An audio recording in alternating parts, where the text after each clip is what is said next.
I will say Chicago's still number one for me. I can't blame you there. You're now you are a Cardinals guy, aren't you? Is that correct? Okay, Yeah. good. You're correct Go in there. on them today. Dude, I'm okay. I'm excited to hear about it. We'll get there, man. I'm excited. I'm excited for whatever you got. I thought about asking you like what you had, and I was like, nah, I want to go in blind. Good, I just want good. to, and I didn't want to tell you what I was thinking either. I have a Cardinals related one. Sweet. So, dude, Good. I also saw. Did you see like fucking 30 minutes ago? I think Shohei's interpreter. Yeah. Millions of dollars. What the fuck? People are like, yo, what if he's got Michael Jordan level like gambling addiction and this guy's just taking the fall and they're trying to save the face of baseball? Dude, I wish that was like out of like bounds, but it's not. It's just not, because baseball as far as popularity and whatnot, like I feel like it's in a very good place right now. And Shohei is obviously Shohei is the key to it. Absolutely. So if you could fucking imagine that, dude. I'm such a Shohei, like, I don't want to say cocksucker because that's a little aggressive, but Meat rider. Yeah, dick rider, meat rider, exactly. Yeah, I'm not sucking, I'm riding, I guess. There's a difference. Yeah, it's less aggressive. Yeah, less aggressive. It makes a difference. Yeah, and I love talking about Shohei. I think he's fucking fantastic and everything. So that would be like watching Albert go again. That would pretty much take me right back to that, and like when I was in fucking 7th grade. But yeah, I was in shambles. Like when kids were calling him Albert Poopholes in 4th grade, I was hurt. Like that was my boy, and he did leave. I was like, I don't believe you. And then yeah, they were right, but I didn't have the heart to call him Albert Pujols. I couldn't do that to him. Yeah, too much for me, Oh yeah, absolutely. I've never spoken a mean word about the man. He's done too much. I mean, without him, I mean, you as well as a Cardinals fan, without him, like where would you even be as far as your love for baseball and all that? It's like, dude, there's no way. Yeah, like Freeze obviously won us the thing, or he at least got us to Game 7, but like, yeah. I mean, that's make it to a Game 6 if Albert's not fucking mashing the rock. I'm saying, dude. I'm fucking saying. It was game, what was it, 3 or 4 or something, where he hit like 3 home runs. It was 3. He hit 3 home runs. I remember I was at my grandma's house for that, and I was watching it like mostly in the kitchen. And I was like, he's really just gonna hit 3 home runs. That's crazy. He's just gonna do that? I didn't know that he could do that. He could fucking do that. I do have like a fun question I want to pose you once we get on too. Ooh. Like, I'd like to do it at the beginning so that you have like the full episode to like think about it, and then you can answer. You don't have to feel like you rushed an answer. Oh, dude, absolutely, dude. I think I'm already recording, so we can already consider this as fucking started as far as I'm concerned. Let me make sure I'm still recording, because that's gonna be crushing if I'm not. Okay, I am. Okay, good.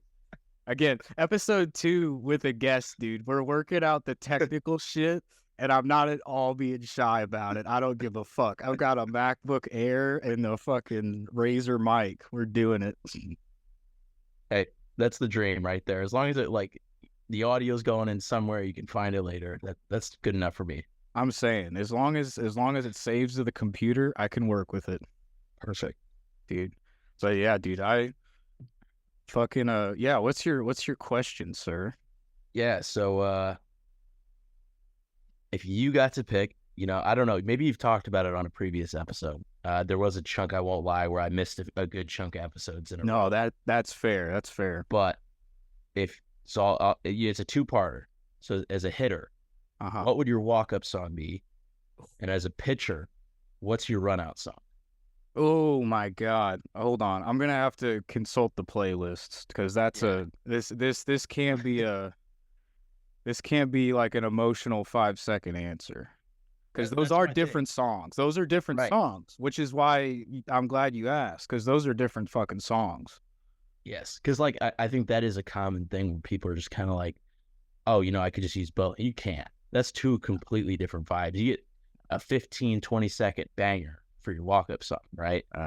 Pitching, like, that's 2 minutes. You can milk that, dude. Like Edwin Diaz and all the dude. I all those closer entrances, I love them all. It doesn't matter what they do. I don't care I don't care. I'm gonna love it. Or even if they're dog shit, like Ryan Helsley has a fucking sick one, and he's ass most of the time. Yeah, dude. I'm nervous. Yeah, he makes me nervous. Gallegos makes me, dude. Gallegos, he makes me way more nervous. It was like when we used to trot out Carlos Martinez as our closer. I remember that. Cardiac Carlos, whenever you needed him the most. Cardiac Carlos. Okay. Okay. Now, we'll see if I commit to this, but I came across the fucking Sopranos theme song in my playlist, and that would be cold. That might be cold as a pitcher one. Yeah. Because, dude, it's like the lyrics, like, it's not really about the words, but it's like kind of about the vibe.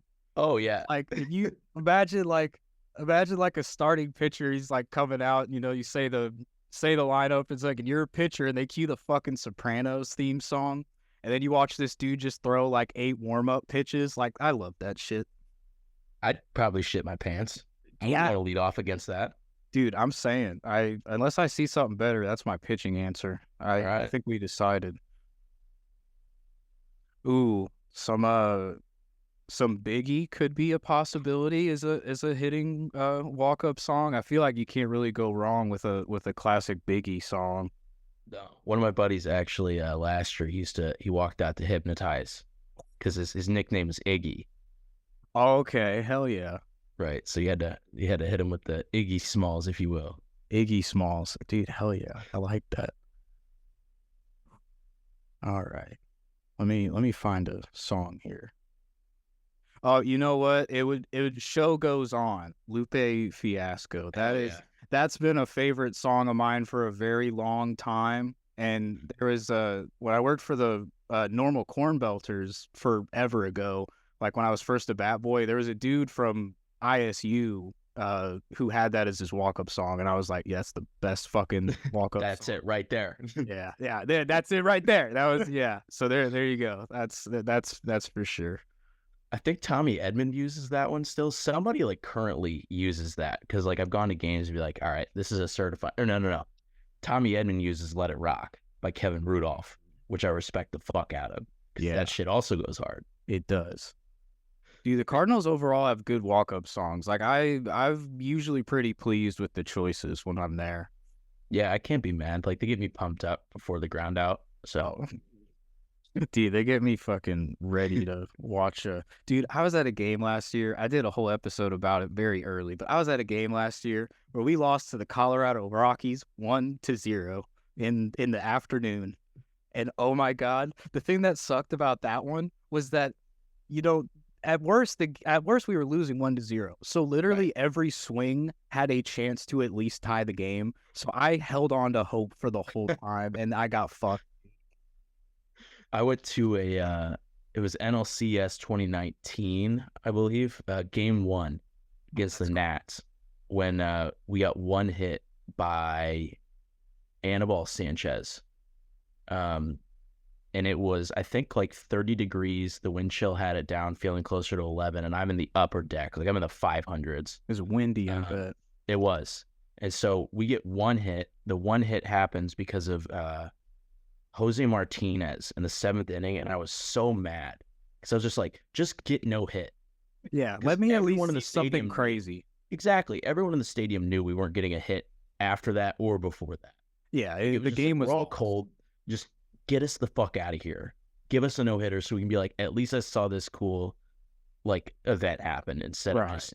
And mind you, the game before this at Busch would have been game 4 against the Braves when Yachty chucked his bat halfway into right field after the walk-off. I remember that walk-off. Which before the Braves were too. Yeah, you were there for that? Yeah.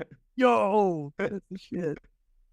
Dude, that was before the Braves were scary. I remember that series, and I was like, the Braves ain't shit. Fuck you, Braves. You guys are lame. Yeah. And then I think we lost to the Nationals that year, I think, because that would have been the year they won it all, I think.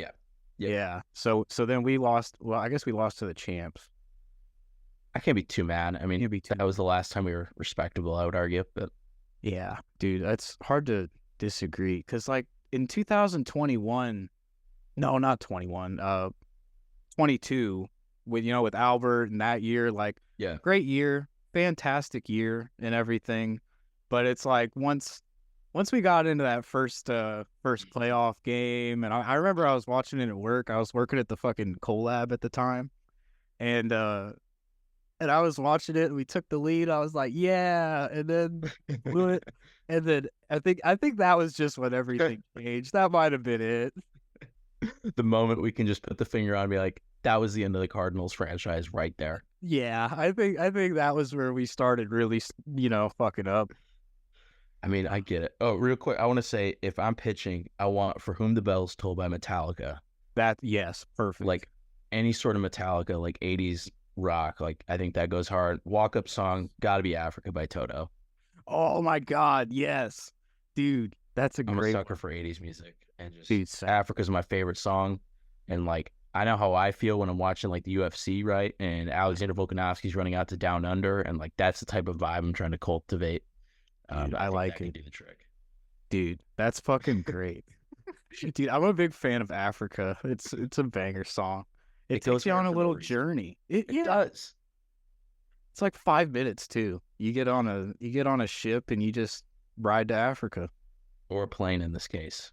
Or a plane in this case, yeah. Dude, well, I've got on my notes. Well, first of all, I've also got on my notes Strep Throat Survivor. Congratulations. Thank you. I beat it. Beat Strong. the case. Congratulations. Yes. Good immune system over there. Sounding strong. It took me out on Sunday. I won't lie. Like, Dude, that shit will take you down. like Manny Machado late into second base type. Take me out.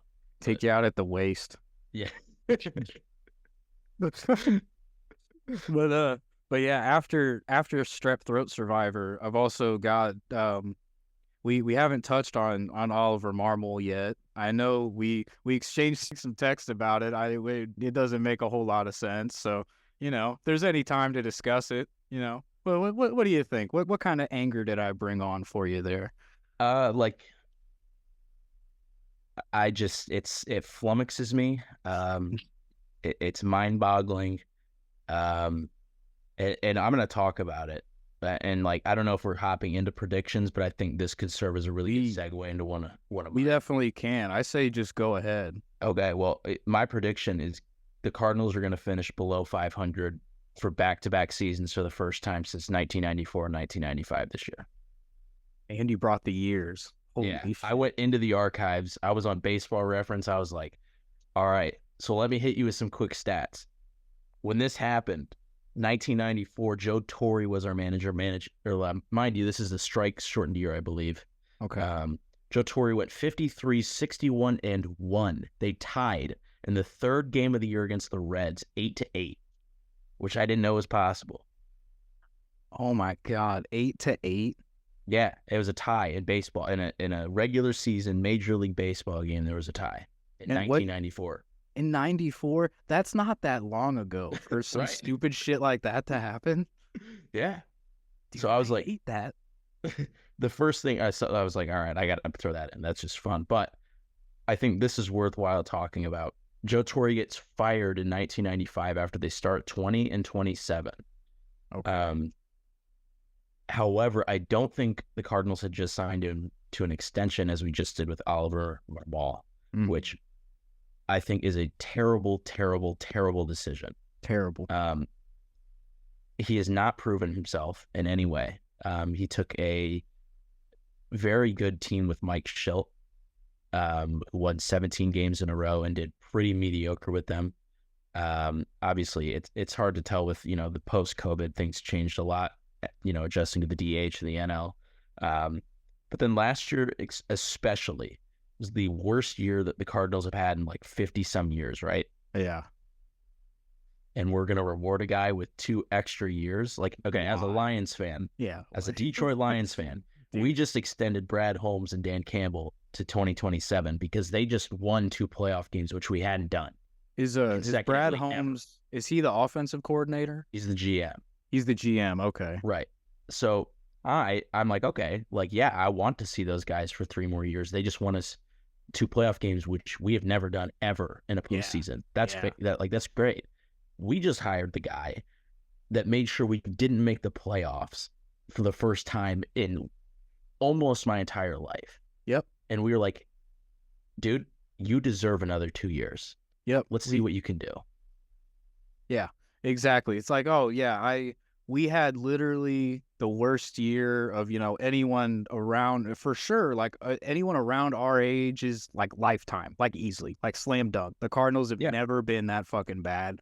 And Jesus Christ, like we're just in spring training. Like spring training's like wrapping up. This broke like a week ago, probably less than a week, I think. But it sounds right. Yeah, I don't know. But the idea of, and I think the quote from Mozeliak was like, like we want to show that we stand behind him or something, that we believe in him. And I'm like, well, that's all well and good, but how about you just fucking say that? How about you just say that? And then we'll be like, yeah, I bet you fucking do. But you don't have to put down the money. You don't. Why would you put down the money when you have, after taking a massive step back? Why does that justify money? That, I think that the part of that's what really just like pisses me off about it, because it's like, why? Yeah, because I mean, it would be one thing if like, the Cardinals were just, they were good, and then they like, slowly petered out throughout the end of the year, and there was just a bunch of injuries, which I know we did have last year. Right. However, we were just pitching bad from the get-go. Yes, and we were never good. We sucked in April. Yeah, like I remember I went to the third game of the year when we beat the Blue Jays, so we won that series 2-1. And then the next day I went to another game with a different group of friends, and that was the Braves game. Okay. And I watched us just get railed. Granted, it was Dakota Hudson pitching, and we kind of knew that was going to happen. Yeah, but struggles. I was like, this team does not look like the mojo was not there. Like you can almost feel it in the stadium of like, there's usually some sort of like, not, it's close to arrogance. I'll say the Cardinal fans tend to be a little arrogant at times. For like sure. We expect excellence. It's the truth.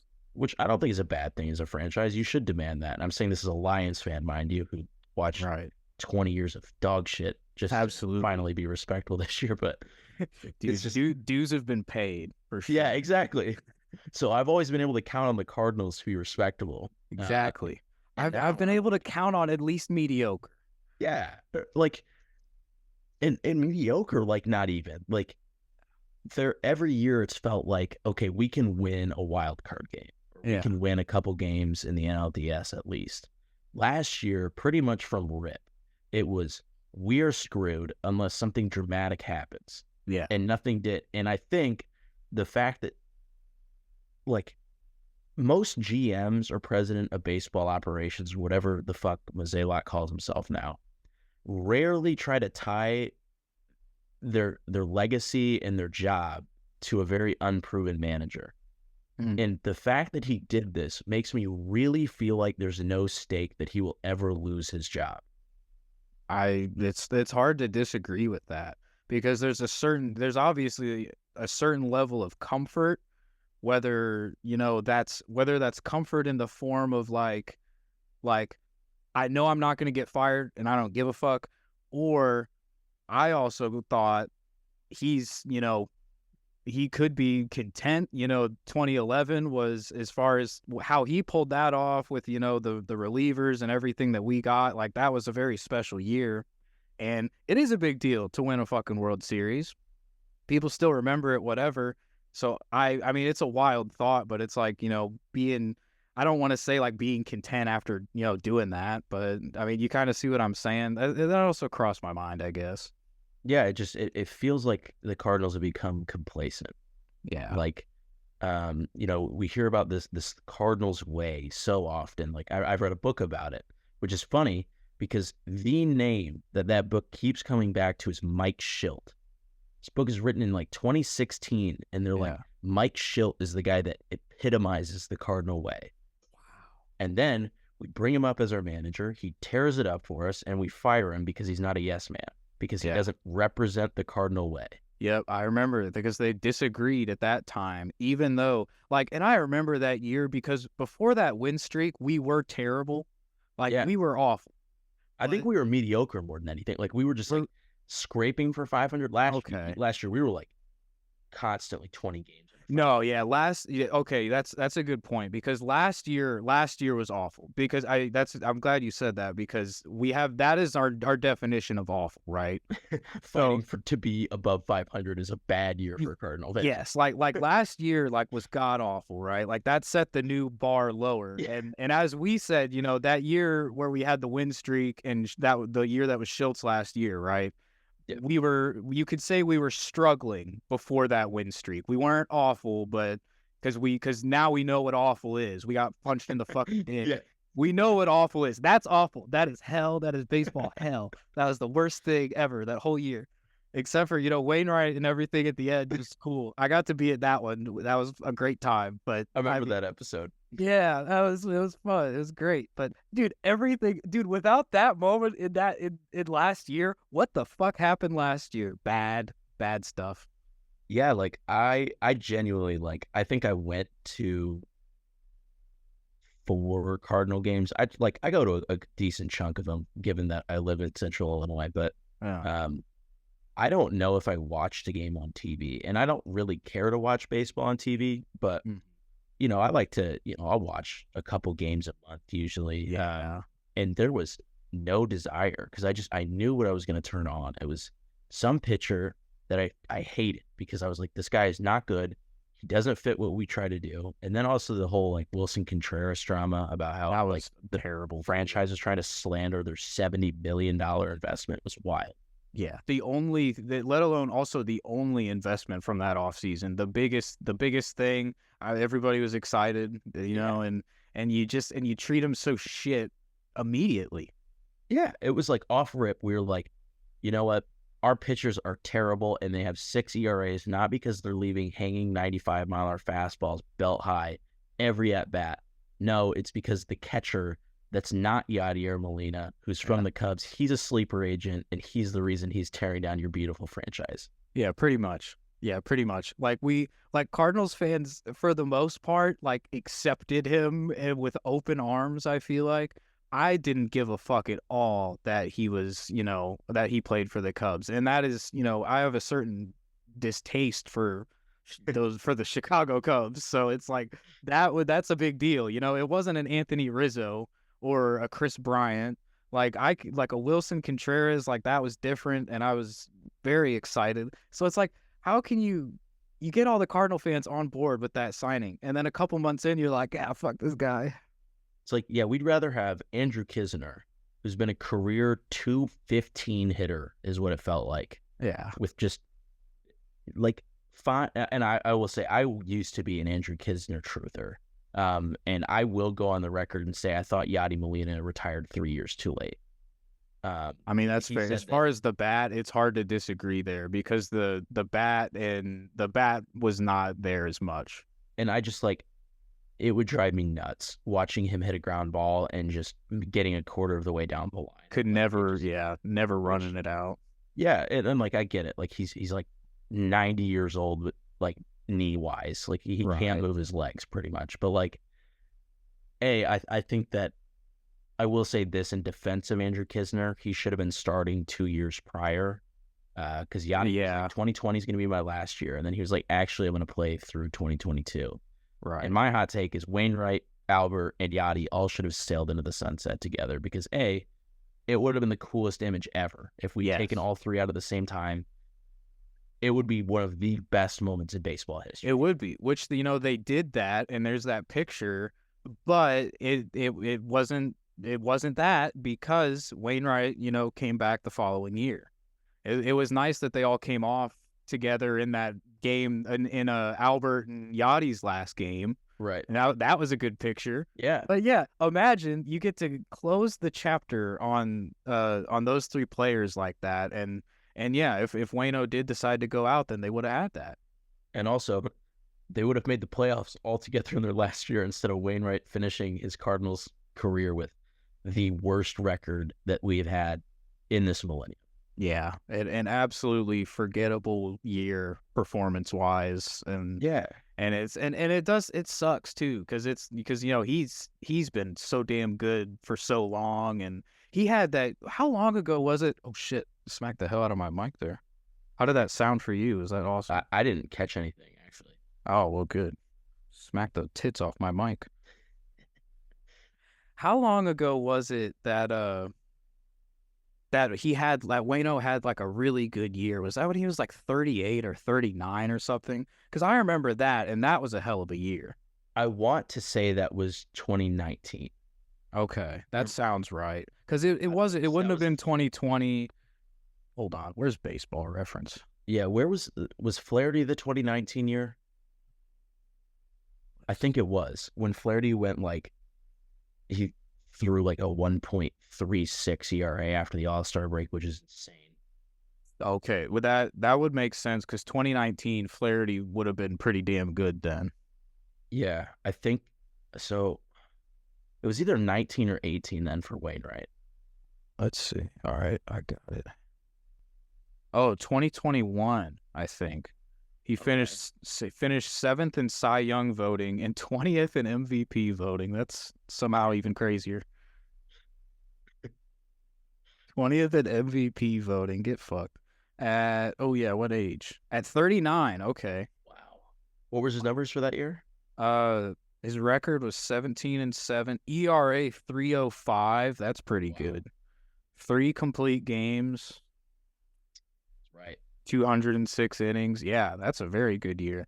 And then the year after that, he threw 191.2 innings. Still pretty good, but his record was 11-12. And then, but that year he finished, his ERA was 3.71, so that's not bad. Yeah, I think that, like, you know, as fans, and again, hindsight's 2020, and, you know, we're on a podcast and, you know, we can say whatever we want, but like, yeah. I think everyone could kind of, I don't know. For me, it felt like the end of 2022. It was like, okay, Adam, you're barely scratching 88. It was slipping then. Fastball.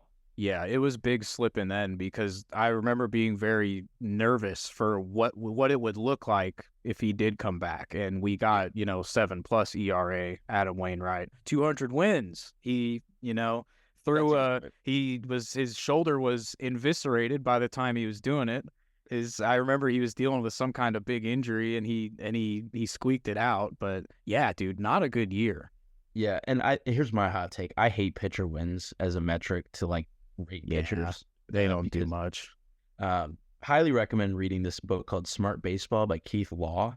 Ooh, okay. It does a pretty good job of kind of balancing like sabermetrics as well as like the eye test. Like it's not saying that like the Moneyball approach is 100% correct, and it's not saying that the eye test is 100% correct, but he does have a good piece on like pitcher wins is such an odd stat, right? Because and like I've kind of expanded to the idea of like a pitcher can only ever lose you a game or keep you in one. Exactly. Unless it's Madison Bumgarner hitting 3 home runs for you on opening day. Right. Like, but other than that, he can only ever give up runs, especially now. So to credit a guy that isn't swinging the stick, it's a bit with a win. Right. So, like, right. I think, like, huge fan of Quality Start. I think Quality Start's a fantastic stat. Yeah, a big improvement because that gives you a better picture of, like, you know, you controlled the majority of the game and you limited the damage, and that stat, you know, reflects that you put in work to put your team in a good position for at least 6 innings. Yeah, because, like, I could end up a season 20-5 with a 6 ERA because my team... Because your team can score 8 runs a game. Exactly. Like, I accidentally happened to play for the 1938 Yankees. Yeah. Like, you know, call me whatever. It's some cool-ass nickname that those guys all had, but, like... Spencer McRuth. Yeah, exactly. Something swag where you're like, man, that's a 1930s ball player right there. Spencer Boomstick Davis. I'll take it. Oh, shit. Well, but I do want to just like... why I think that we'll finish below 500. Right. I don't think that these improvements that we're so high on are going to do anything. The injury bug's already hit us. Middleton's out until the 12th of April. Gray's going to miss opening day. Right. Lance Lynn is 85 years old. He is quite old. Like, I get the idea between like trying to get inning eaters, which is what they're doing with Gibson and Lynn. and Gray as well. But because they're trying to take some of the pressure off of the bullpen, but it doesn't matter if your pitcher is going to give up 5 runs a game. Exactly. And also part of it, I'm worried about Goldschmidt and Arenado. I think Goldschmidt is 35, 36 this year, and then Arenado's a couple years younger. Yeah, maybe like 33 or 34, maybe. Right. I mean, So it's on my fantasy team. I can check that pretty easy. So like this is Arenado's like probably last MVP prime. He's 32. Okay, that thank God. All right, A little bit probably get like that. Okay, so we've probably got 2 more years, I would say, of Arenado being at like still possibly the pinnacle of his performance, barring injury, of course. But Goldschmidt is declining. We saw it last year. We started to see it at the tail end of 2020. Yeah, less home runs. Yeah, and also like his play discipline is just all over the place sometimes. When he's dialed in, he's absolutely one of the best hitters on the planet, without a doubt. But he'll go through these weird stretches where he's striking out 2 to 3 times more than he's walking. And he's just grounding out over and over and over again. Yeah, absolutely. There's been a good handful of games. I remember last year a lot, and I guess the stats would line up with that as well, because it seemed like just at the ones that I was at, that was happening a lot. Just ground outs, and then I'm sitting up there and I'm watching him swinging something in the dirt. I'm like, damn, really? It's like, that's what we're going for these days. I'm like, I don't even believe it. Like, I'm like, I just had a stroke. That didn't happen. It's like, you won an MVP last year. You didn't swing at that. It's like, that's me. Dude, I'm so bad at the show. I'm not good at hitting in the show. I'm so shit at it. So I actually played it for the first time today in forever. I just like walked into my buddy's room. He wasn't in there, so I just hopped on the sticks and was playing Conquest because I can't play ranked because I can't hit. Right. He, on the other hand, again, so quick shout out, Andrew Schulte. You're getting a shout out today. I wasn't planning on giving anybody shout outs. Shout out Andrew. He's the best Diamond Dynasty hitter I've ever seen in my life. Dude, I might need to talk to him because I'm thinking about trying Diamond Dynasty. He is a freak hitting. Like, he averages at least like 10 runs per game. However, he is the worst pitcher ever. He gives up 11 runs per game. That's great. So he's getting wins. Ish. Like, it's very touch and go. Okay. Like, last year I watched him go up like 15-4 on a guy in like the 5th inning. I was like, surely this guy's going to quit. Right. Schulte ends up losing 17-16. Okay, that's tough. That is brutal. You got to keep the pen together. What's going on there? Again, elite hitter. Like, I would put him up with the best players on Twitch, but that's a hell of a compliment because it's so hard to hit. Yeah, no, it's insane. I don't know how he does it because like I just can't get my thumb to move that fast. Yeah, I can't react right. I can't hardly square it up. I swing it high shit, low shit. It doesn't matter. And he's not using what like those like the ones that like stick out extra that help you like move it. Oh, like, the thumb thing. Yeah. Yeah, he doesn't use those.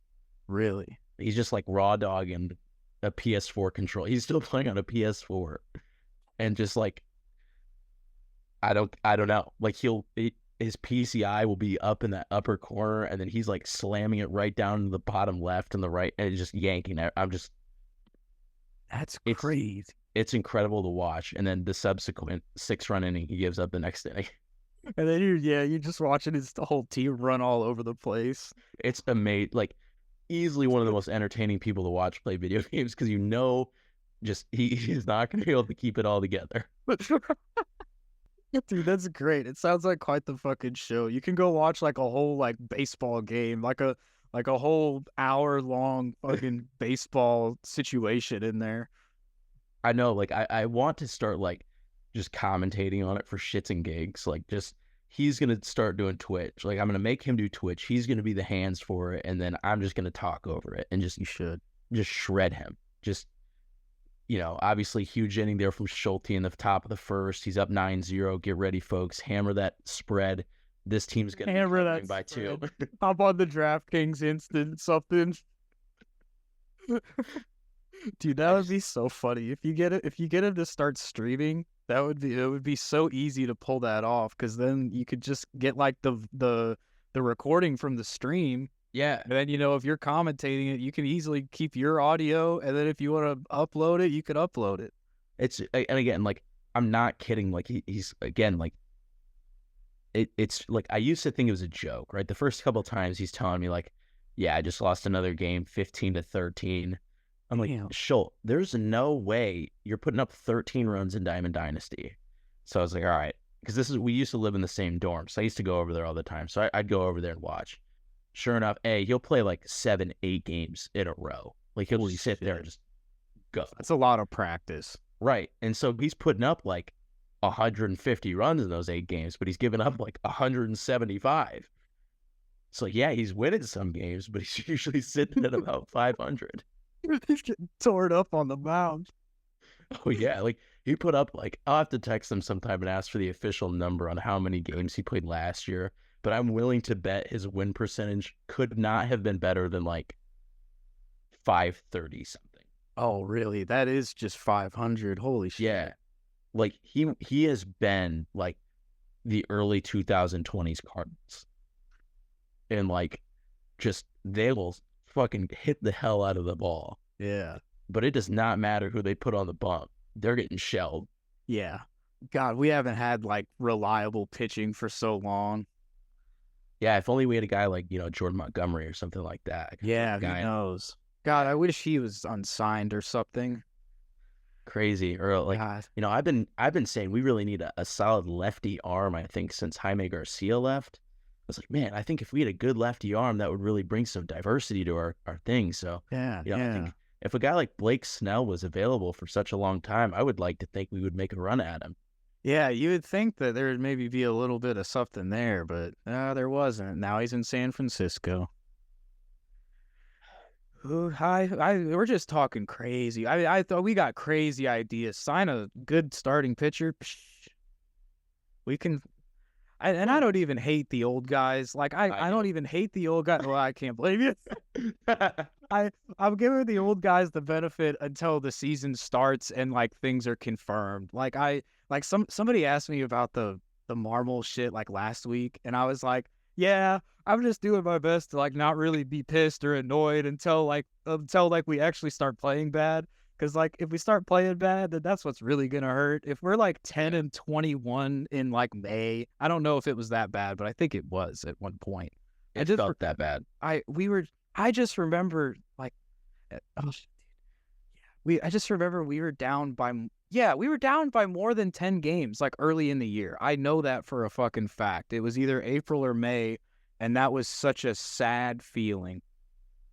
And it was like, and again, this sounds so spoiled as Cardinal fans, and it just shows how like great the franchise has been. It's like, this is again the first time in our lifetime that we've been out of a race by the All-Star break. Like, we got to the All-Star break and it was like, there's really not a whole lot we could do to make this team good.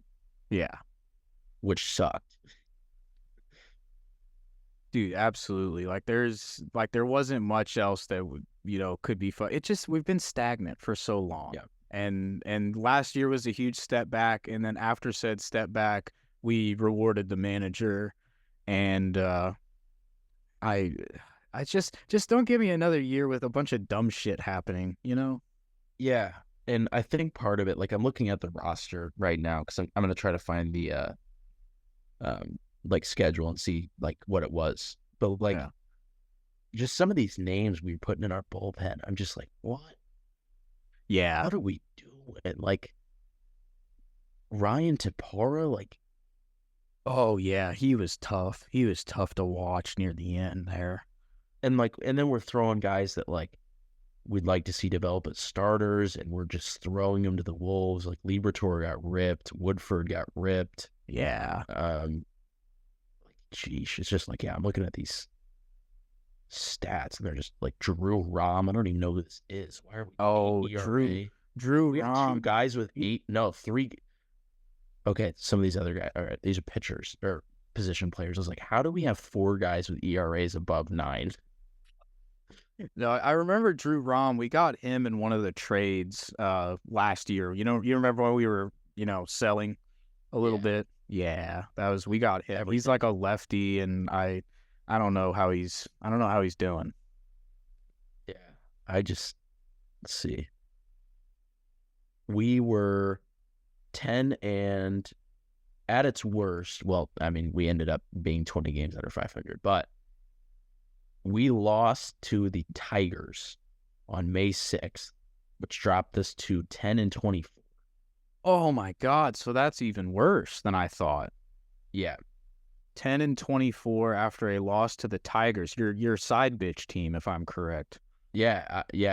They are. I love it. Yeah. Dude, I could root for them. They've got some young players, Torkelson and stuff. Yep. Who else? Kerry Carpenter. Here's a stat. The Cardinals were not above 500 after April 3rd. That's not, dude. So yeah, that's why it was just so dreary and hopeless. It literally, you cannot get much worse than that. Like by definition, because opening day was probably April 1st. We March 30th. We March lost 30th. Toronto. Okay. We lost 10-9. And then we won 4-1, won 9-4, and then we lost 8-4, 4-1, 5-2, 4-0, 2-5, and that was it. And that's all it took. Yeah. Oh my God. And then we were under 500 the whole year, and then a week ago, I mean, you know what happened a week ago. Talked about the last 15 minutes. Dude, I know. It was needed though. We had to fucking. I had to get that out. It is. I was kind of waiting. I had to properly get that out. Yeah, I feel like now we can be a little bit more positive with some of the predictions we have. Dude, yeah, because I do have a positive Cardinals prediction that is somewhat rooted in your point about Goldie especially. Hitting less home runs but it is the last year of his contract. It wouldn't be the first time we've seen a dude show up in the last year of his contract and then get paid a little longer. Sure. So I can't put that past anybody. But yeah, because Goldie hit 25 home runs last year. Arenado, I think, hit 26. For them, two guys who not every year, I think, but most years before that were hitting 30 plus. And granted, last year they were still, obviously some of the best hitters on a very bad team. So it's like I don't think that's really much of a talking down point, but I think it's, it is noticeable. And so my prediction, knowing that, I think that Jordan Walker is going to lead the Cardinals in home runs this year. I think that's probably a lock because I know they're not going to fuck with him. I know they're not going to send him down. He's going to play all year. And again, Arenado and Goldie hit less last year. And if there's anybody Gorman, I think could have a chance, but Gorman's also got to stay healthy. And, I still feel like, a lot's got to go right. I wouldn't be surprised at all, if I ended up being wrong because of Nolan Gorman, but I would be surprised if it was Goldschmidt. And Arenado, I'm not entirely sure. What do you think? I think Arenado, again, I think a lot of baseball comes down to your lineup. If you can throw at consecutive batters and not have a lot of fear, that's bad for a lineup. You need to have, we talk about protecting hitters a lot. And that's why the Cardinals were so nasty in 2019. It did not matter who you were going to throw at. Somebody was going to be behind him that you did not want to have to deal with. And even looking at this team on paper, you've got Wilson Contreras, great hitting catcher. Last year he hit 264, 358 OBP. His OPS was 826. He was so good in the second half too. Yeah. Crazy. We gave him a chance. Yeah. Oh my God. Yeah, because we had nothing to play for. Right. We should just play our $70 million guy just to for fun. Yeah. Now we have to. Goldschmidt, to his credit, a very good OBP year. 363 is very good. His OPS was 810.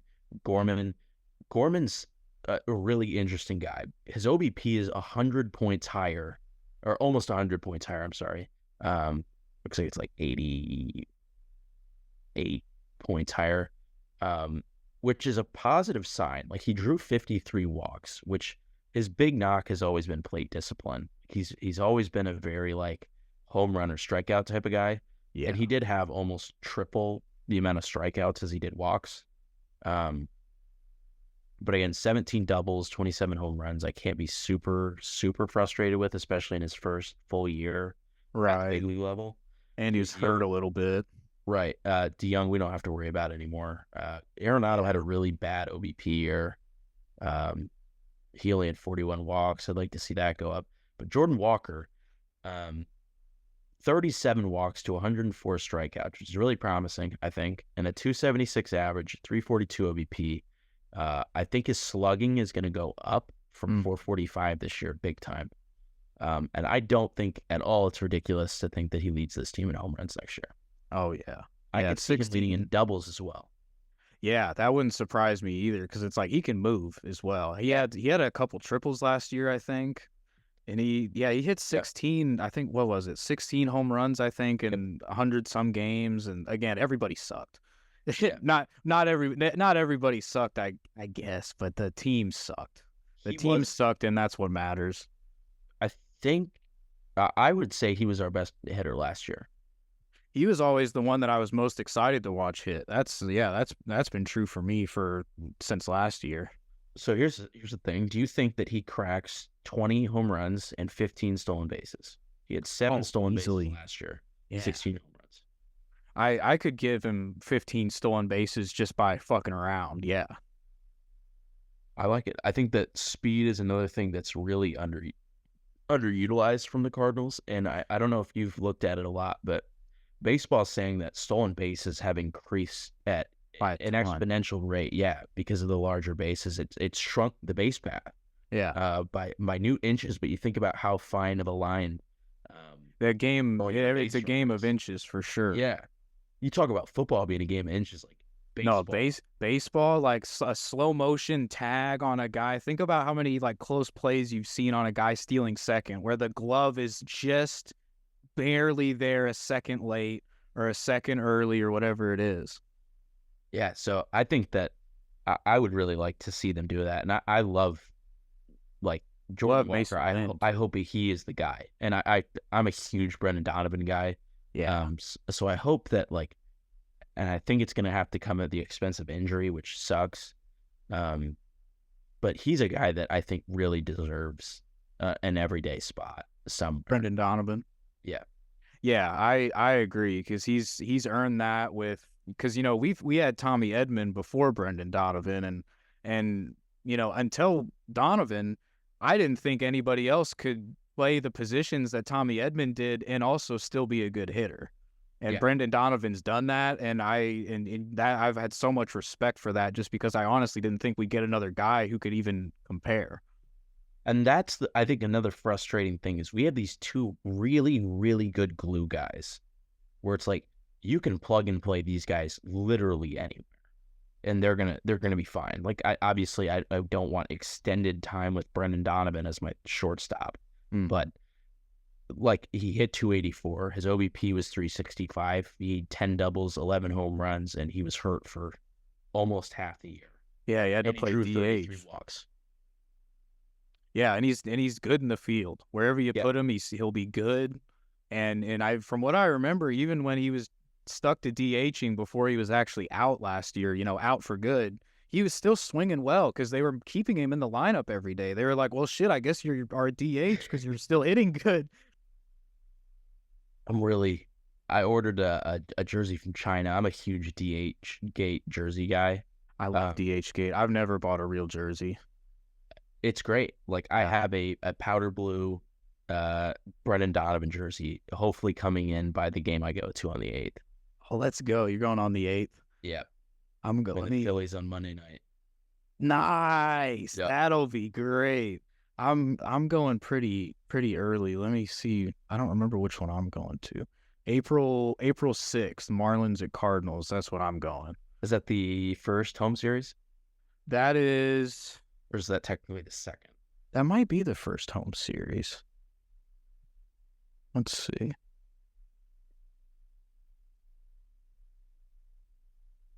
So you're gonna get some sweet. Oh, you're definitely getting sweet promotions. Then you said Saturday. Yeah, there'll be something. Yeah, you're getting something sweet. Dodgers. Yeah, because they play the Dodgers, and then they're at San Diego for 3 games, and then we've got the Marlins. So, yeah, that'll be the. Oh, that's weird. Okay, so excuse me. Yeah, so they start the Marlins series on Thursday. They have Friday off, and then they play Saturday, Sunday. So, and then I'll be there on that Saturday. Nice. Oh, you get the the parade. Oh, well, wouldn't they do that at the first home game, the Thursday one? I don't know.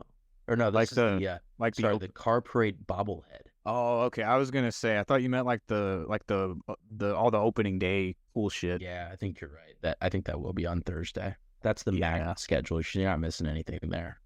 Yeah, I can get a magnet schedule. I've got a calendar, Cardinals calendar. Shout out to Amanda's mom. Thank you, Amber. Dude, what's your next one, man? What else you got for me? What are you thinking? So, I mean, you gave the my side piece Tigers a shout out, and I'm gonna give them a shout out too. My second prediction: the Tigers finally become respectable. I like that one. I'm a fan of that. I think that they're dumb young. Like you're talking Spencer Torkelson, Riley Green, Tariq Skubal, and those are going to be the guys that they're going to lean super heavily on. Like if those guys don't go, this team's not going anywhere either. But they added guys. Jack Flaherty's going to be on a prove it deal. Kenta Maeda is a good pickup for them as well, and Mark Canha I think is a really sleeper outfield bat for them that I really like. I could see him hitting 20 home runs. That wouldn't surprise me at all. And for a dude on the Tigers, that's pretty damn good too. Because Comerica sucks. Like that for hitters sucks to try to hit at. Yeah. Like what was it? Nick Castellanos, I think had like 16 triples one year. It's Nick Castellanos. Nick Castellanos, not a proven speed demon at all. Right. But it's like 380 in that right center area, and there's a 20-foot wall. Yeah. Like that's tough. But yeah, put on the Jets, Nick. But also this is like the AL Central is the weakest division in baseball. Yes. The Twins are like the really only other team you can kind of be like, that's the other team that could win. The White Sox are going to be abysmal. Apologies to Jake Berg, but y'all are going to be dog. Apologies to my buddy Goob, who we talk about the White Sox sometimes, and goddamn, I feel for him, dude. Yeah, they're starting Garrett Crochet for opening day. I was alerted of today. Yeah, that's right, dude. I saw that. I feel awful for them. So the White Sox are out of it, and they need to go to a complete rebuild. The Royals probably won't get there yet either. No, they're still a couple pieces away, I think. Yeah. Bobby Witt's a great young guy. Yeah, and the fact that Salvador Perez is still like respectable as a baseball player. 20-some home runs, I think. Now I'm going to look that up, whatever he hit last year, because he was still pretty good. Yeah, because I remember you talked about it on the episode for Monday. Like, I don't remember who got him, but like he's got positional versatility for fantasy. That's right. Yeah, he's still. Let me see. I do want to say you've assembled a great cast of names. I don't know any of their actual names, but like it cracks me up being like, oh yeah, shit ass 99. That's Jared. That's the cinematographer, man. That's Jared, cinematographer of Imma Head Out, right there. No, serious. Yeah, dude. I didn't even think about that because we got the star of Imma Head Out right here, and then I didn't know that. I'm gonna it's Jared. Let's start commenting on his letterbox. Like, I know who you are, shit ass 99. Shit ass 99. I'm coming for you in the division. That's awesome. Where's fucking Salvador? There he is. This is amazing. There's levels in this league that I didn't even know. Oh, dude, it's nuts. I know. It's an awesome assortment of like people that like I'm friends with, from various like facets my life. Some people I've talked to pretty often, some people not as much, but everybody's got a love for an interest in baseball, and The vibes have been fucking immaculate thus far. So, dude, I've been pretty over the moon about it. I think it'll be fun. I do need a group chat instituted so I can talk shit ASAP. What app do you think we should put it on? Because I'm down for that. Because I don't want to use the one like in the app, in like the fantasy app, because that's not going to be fun to like look at. Yeah. I don't know. Like I use like by fantasy football, we have one in Snapchat. We've got like Instagram we've used before. I mean, hell, we could use Discord. Like I feel like it'd be Snapchat or Instagram would probably be the most logical ones. I just need something to channel like my ability to hate. Yeah. And to like just at least give people some sort of like inspiration, because we have a guy like that in our fantasy football league that like he just stirs the pot, and like everyone's goal is to beat him that year. We need we need that. We need like, that. I'll step up as a villain. I'm not going to be great at it, but like, you know, it's the first year of the league. It's okay. Exactly. And character development. Exactly. You're an actor, you know. Yeah, right. Exactly. And I know how to, like, you know, we see all these great feel-good stories in baseball. You get these guys that go from villains and then they have to like restart their career, like Zach Greinke, Machado. Like, I don't know. Machado's just kind of... I call it a redeem for now, you know, compared to the dude. I didn't like it when he was on the Orioles. I thought he was a douchebag. So unless he, you know, gets douchier, then I consider it a change. Yeah. I like Pete Alonso. Like, that's just a villain right now. Yeah. Cardinals especially. Stubby clapped. Yeah. My guy. Future Cardinal manager. Imagine, dude. That's what I want.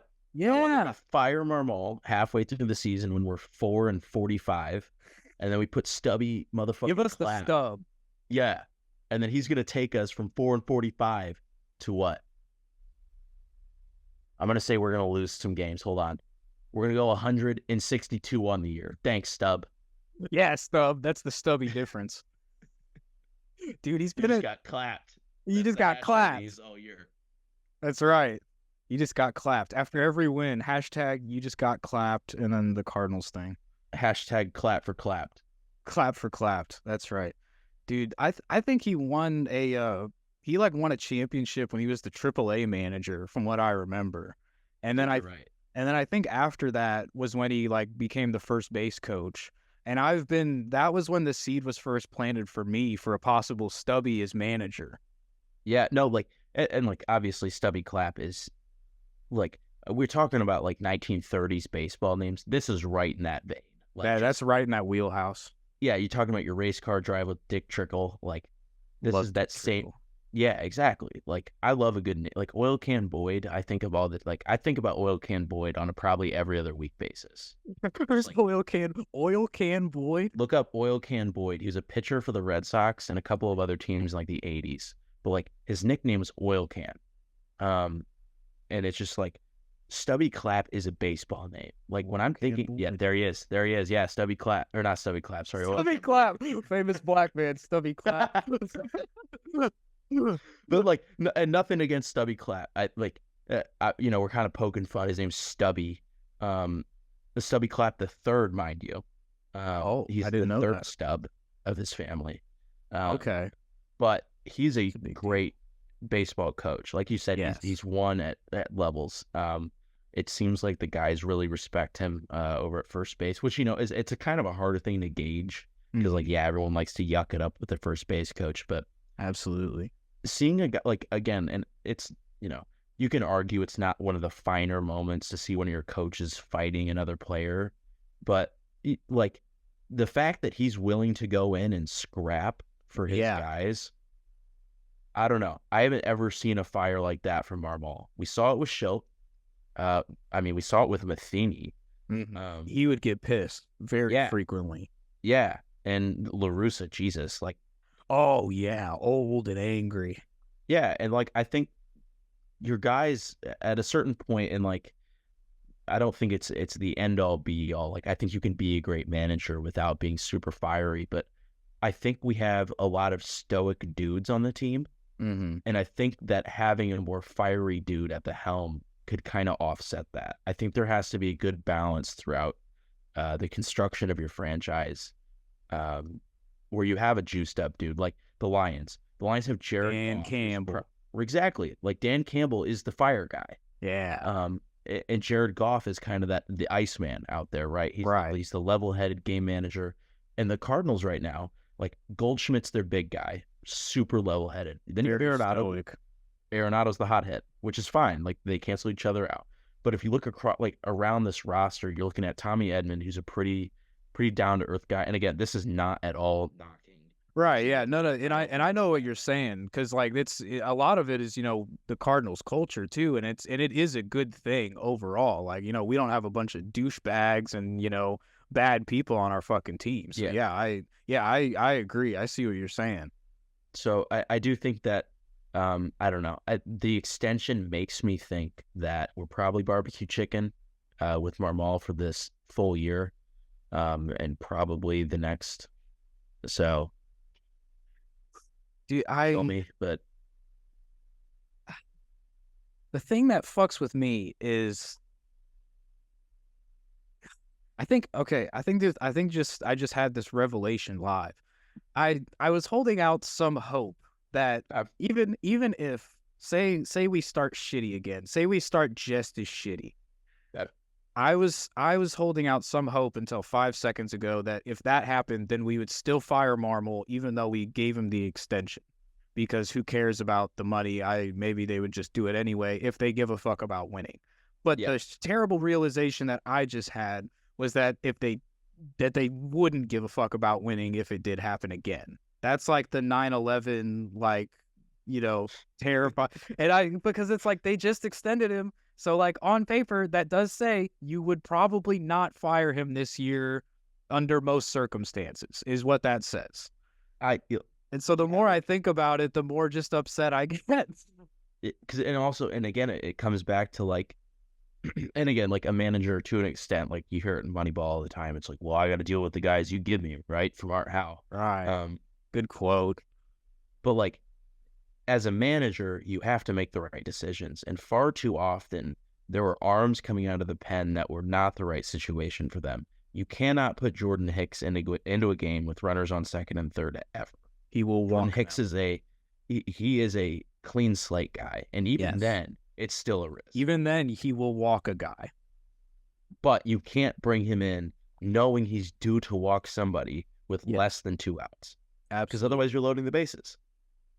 And then he's frazzled, and then he's either going to, lay a fucking changeup over the he may not even throw a changeup, or just lay a fucking, say, a sinker over the middle, and then it gets pounded. It's 102, but it still gets hit out because, people can hit 102 now.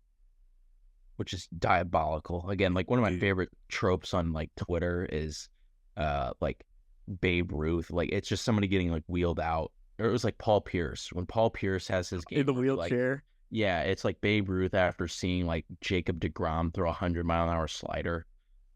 It's like, yeah, like these dudes, like those guys have no idea. Absolutely. Entirely different game. I would kill to see Ted Williams in today's game because I think he could do it. I agree. I was gonna say, because when you started that statement and you said Ted Williams, I was gonna say, oh no, you're done. I was gonna say I can't go against Ted Williams, but I was like, okay, good. Dude, Ted Williams, I agree. The Babe Ruth debate, I definitely agree with some doubt there. I still think he'd probably be fucking great. He'd still probably be a damn good player. But yeah, he was, eating hot dogs and drinking beer and shit. He's a dog. So who knows? I wish we would go back to that. That's what I'm saying. That's a special time. That's a very special time for baseball. I want to be able to look at the TV again and be like, that looks like me with athletes. Yeah. I want to feel represented, and I don't these days. I'm looking at these guys, and it's like, I am not 5'11" with washboard abs hitting 50 nukes per year from the second base position. Yeah. Like, me, when I was a baseball player, like, I was like 5'10", 130 pounds soaking wet, and I was a slap hitter. I was a lefty, and I would just bloop that shit right over the third baseman's head. Yeah. I had no Now Marcus Simeon's hitting 50 bombs a year. What are we doing? That's right. Bad for second baseman. Yeah. Dude, it's bad for second base. Dude, you could have been the Nolan Gorman if you beefed up. That's what I'm hearing. I still got time. I'm only 21. Dude, you do have time. You can pass He's him only up. 2 years older than me.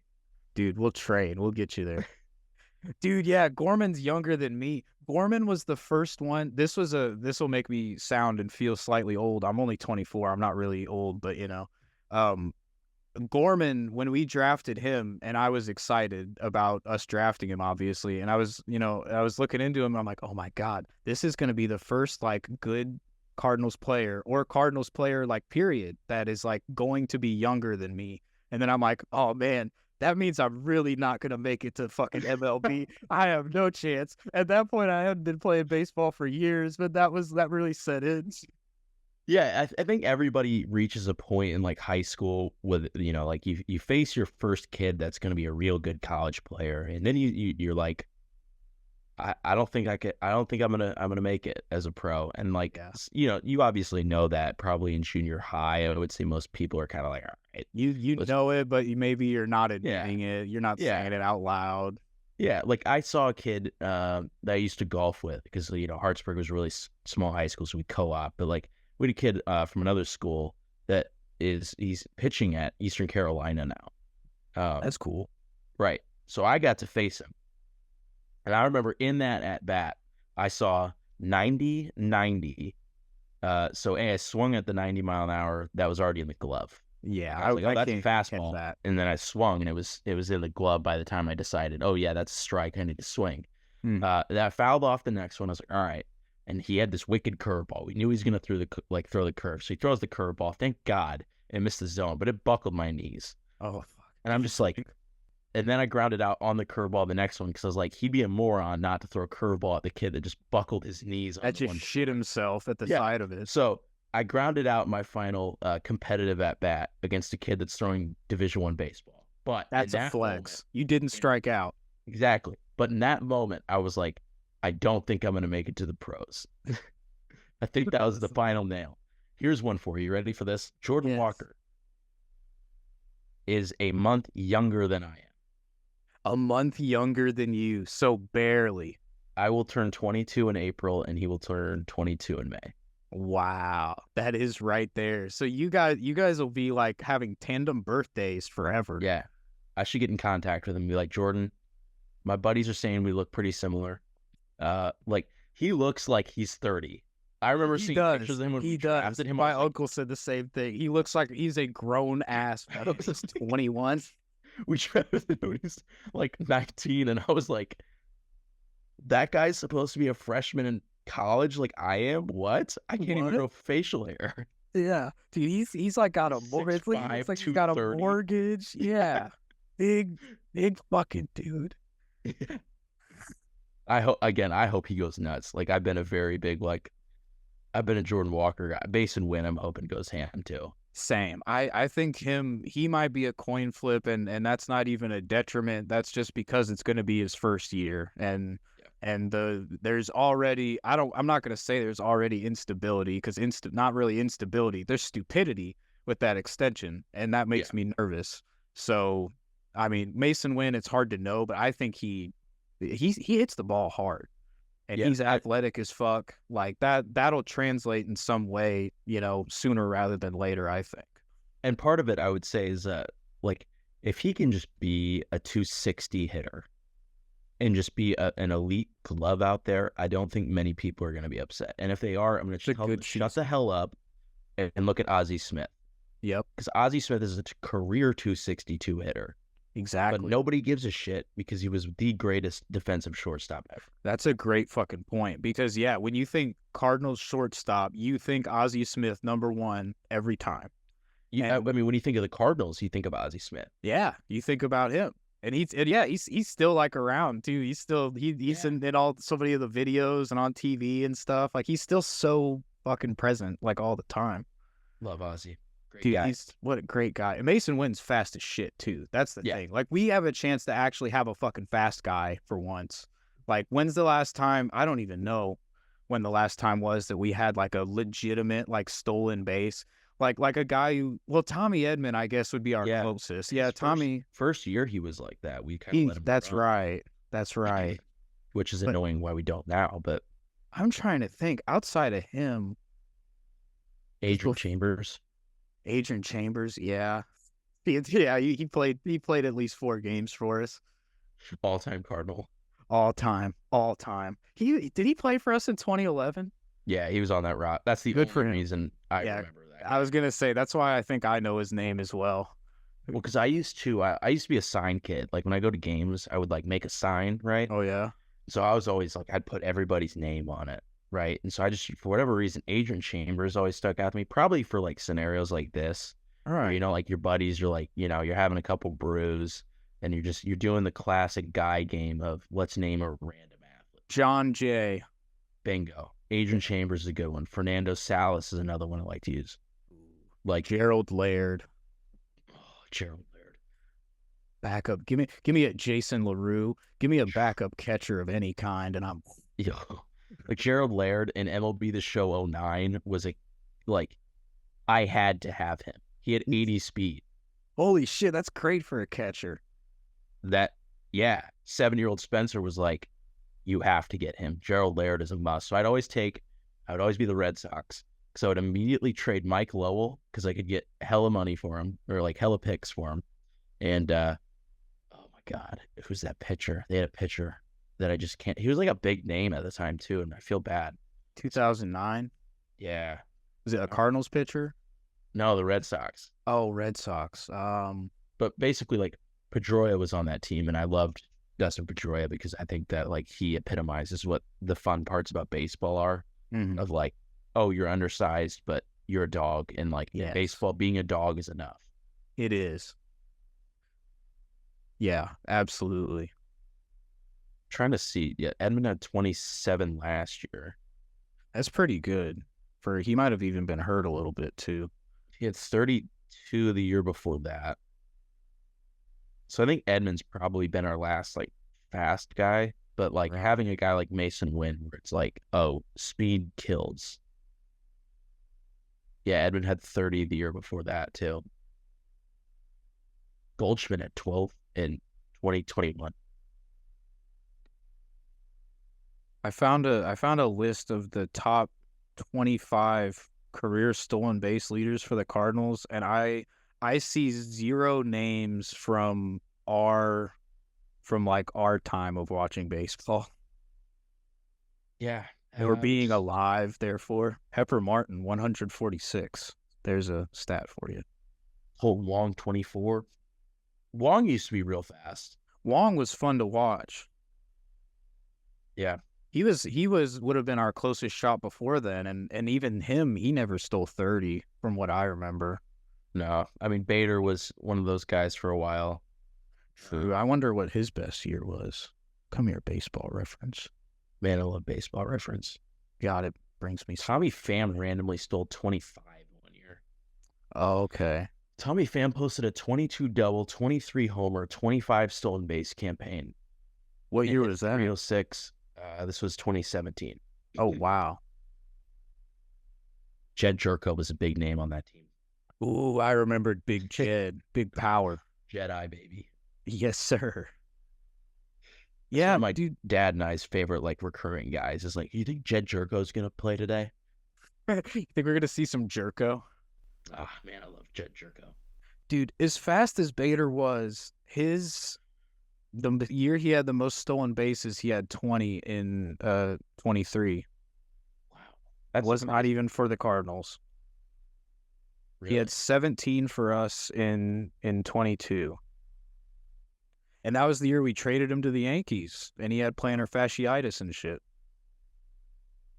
I just think it's crazy that like a team that like invented Whitey Ball, where it is about stealing bases and being in scoring position, has just like not been about that for not even close. Like the Matheny squads just did not run. Mm-hmm. Peter Borges, he was a guy that was like a bag stealer. I'm not just randomly pulling these guys out like I'm looking at Baseball Reference, but just I don't want to take all the credit here because I'm not randomly a good one. Yeah, I'm not randomly like, oh yeah, Peter Borges. You pulled that out of the left corner of my fucking brain. Yeah, we probably had him for 1 year. I think Peter Borges. He was like center fielder. I remember my dad telling Freeze. Oh, we did? Yeah. I remember my dad telling me, I was like, yeah, so we got somebody named Peter Borges. And he's like, yeah, he doesn't hit well, but he's good in the field. I said, okay. And I'm pretty sure that was correct. He's from Park Ridge, Illinois. I don't know if that's anywhere near us, but got to root for him. Good for Peter. Yeah, that's wild. All that speed, and he totaled 14 stolen bases for the Cardinals. Wow. Peter Borges. 31 and 200 in his 2 years. Man. Dog. Dog. Get back. We need that veteran leadership. Let's get Seth Maness and Pat Neshek back in there, huh? Yeah, let's get some fucking big boys in the bullpen, dude. Let's get some fucking guys. You remember Joba Chamberlain? Yes, Jabba Chamberlain. He was on the Tigers. I remember that because there's that clip of him hating Derek Jeter, and then he's like, "My bad, fuck." Dude, Yeah. Second time beating the shit out of the mic. It's just I miss big fellas in baseball. Dude, I love a big fella in baseball, dude. Like Bartolo awesome. Colon. Dude, Jumbo Diaz. Yeah. Jumbo Pepsi, Matt Adams. Like, yeah. I miss guys where I'm like, that's a big dude. It's a hoss, yeah. like Daniel Vogelbach's probably the closest we've got him. Or Danny Burgers, you know? There's Rowdy Tellez. He's a good one. That's a good one. Yeah, hopefully he can have a bounce back year this year. He wasn't good last year, but I think he was a little bit better the year before, and I had him on fantasy before, so he's a big fella from the left side. Alec Burleson's a bit of a big fella. He's probably our biggest big fella.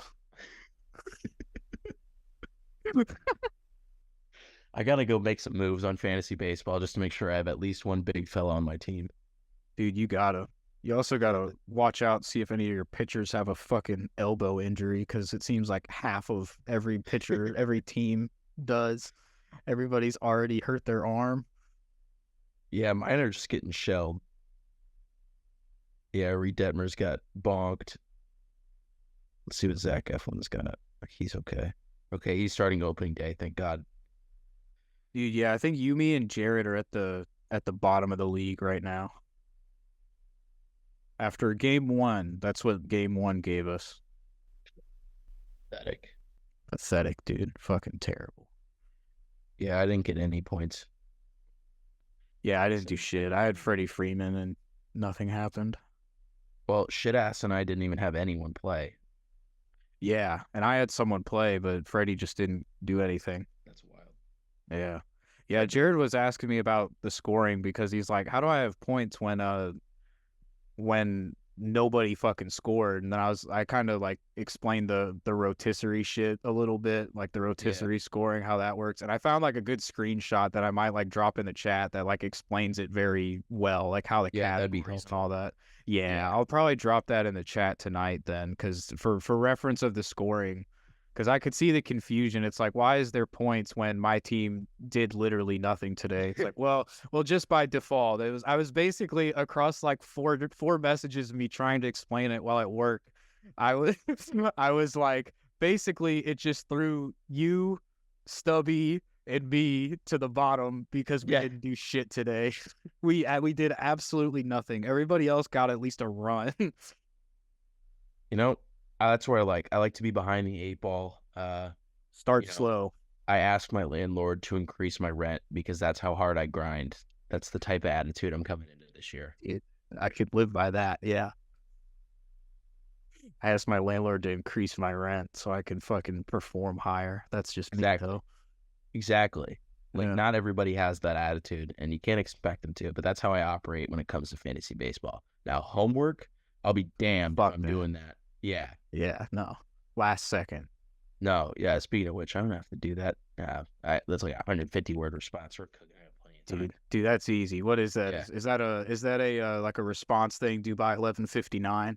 Yeah, I gotta write about like a passage from a book that I'm reading for my lit class. Ooh. So I just gotta respond to it. It's super easy. I like it. It's fun. Good time. Well, dude, that's good. Even easier to write about. Exactly. Now, my final prediction. This is the big one. Yeah, give it to me. When October ends and November begins, in the World Series, you and I will be partaking in Baltimore Orioles versus Atlanta Braves. I could see that. Yeah. Because the Braves, I would disagree if the Braves had made it this past year. I would tell you there's no way they go back again. And they fucked around last year, and I think they're like, nope, that's not us. We're still fucking good, and they could easily fucking be there. Yeah, because I mean, like, they haven't lost anybody. Yeah, dude, and they set their team up to be good for a while. Yeah. Like those contracts that they signed for the majority of those core guys, like they are going to stay a problem. Like the Dodgers did what they did, but they still have to beat the Braves 4 games. Yeah. Like they still have to out-hit them. And that's going to be hard.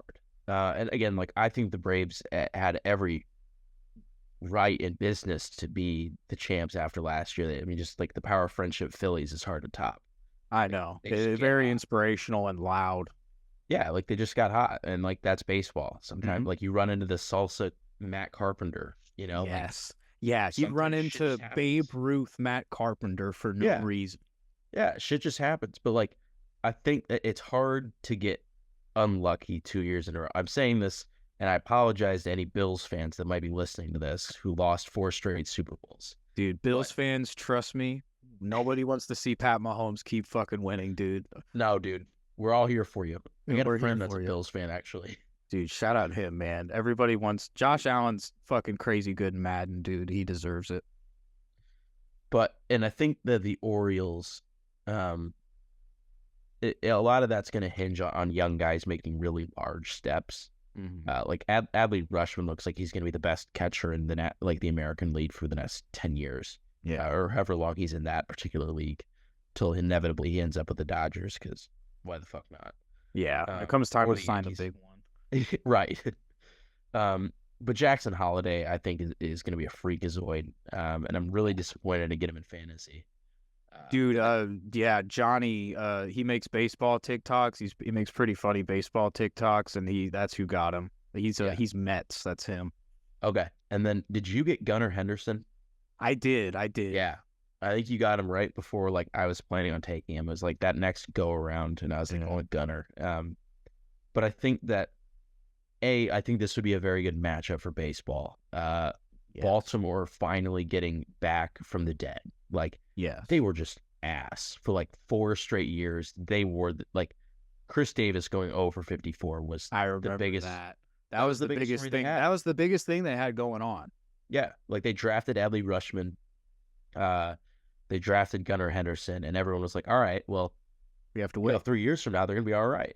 And now we've finally gotten to that, like, 3 years after, where it's like, oh, shit, they panned out, which is really hard to do. We take that for granted in baseball. Yeah. Like, how well that came together, That, like, because it's usually an expectation, and it doesn't always happen.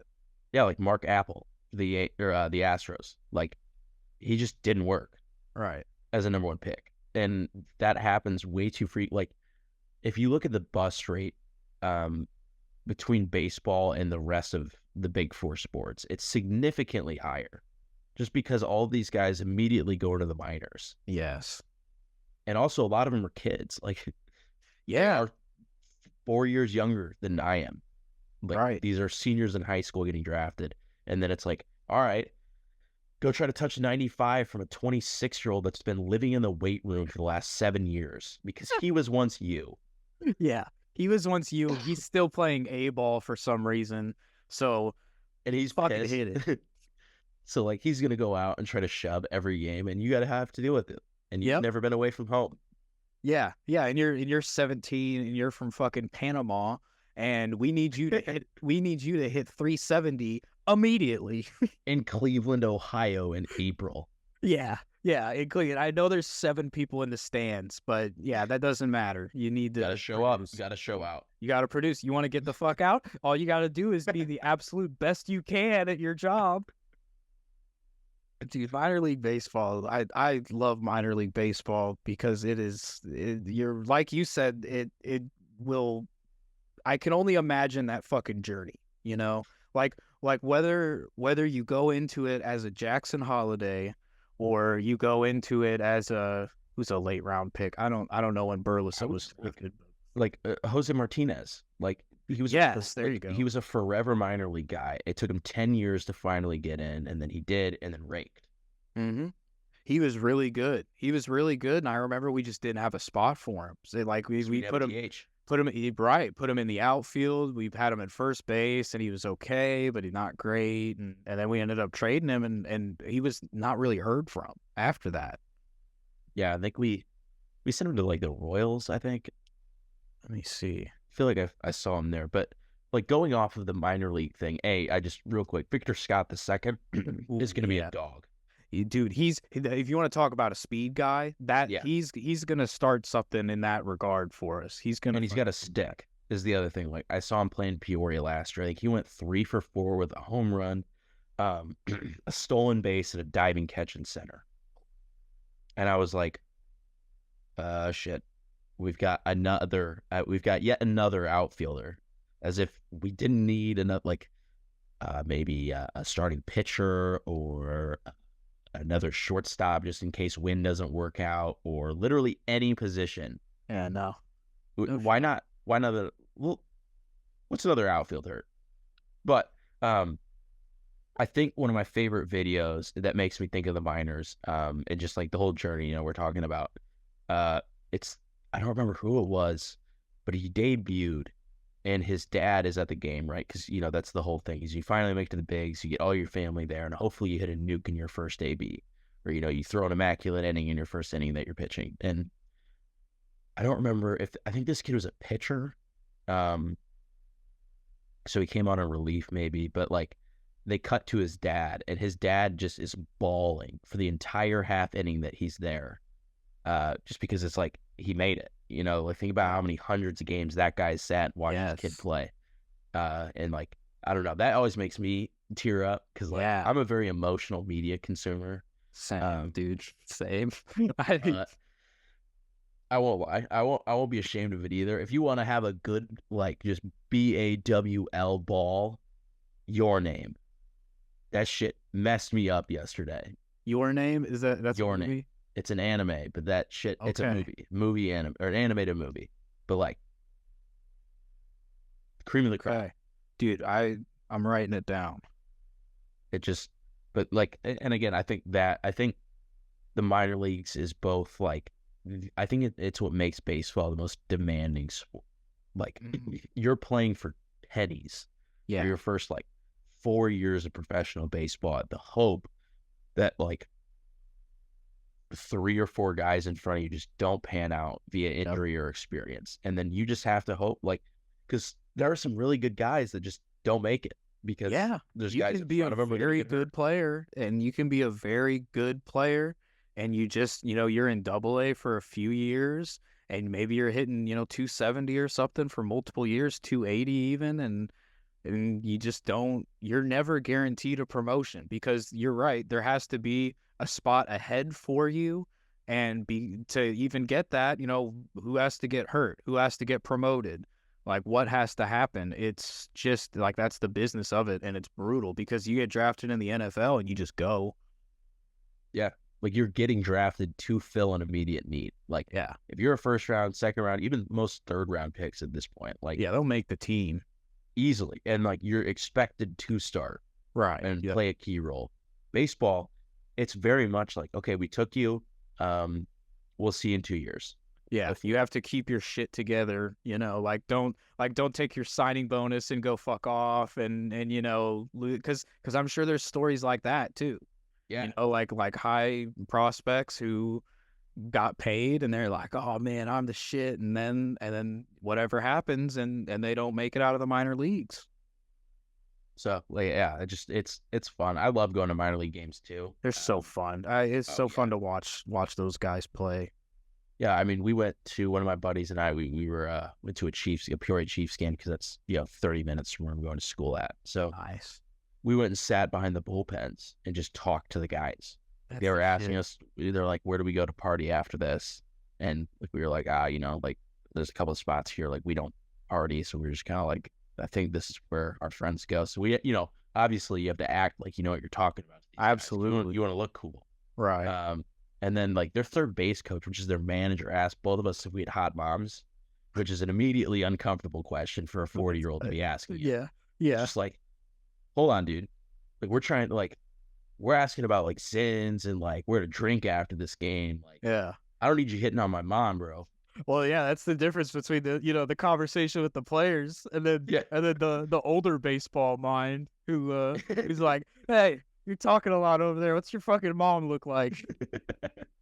It might have just been a way to shut us up, to be honest. It could have been. He's probably sitting there thinking, he's like, I'm gonna say this, and we're gonna see what the fuck they say to this. I'm sure my face went from like laughing to like, what? Like, hold on, yeah, you're like talking about fun shit, and it's like, wait, what did he say? What are you talking about? My mom? Talking to me? My mom? My mom?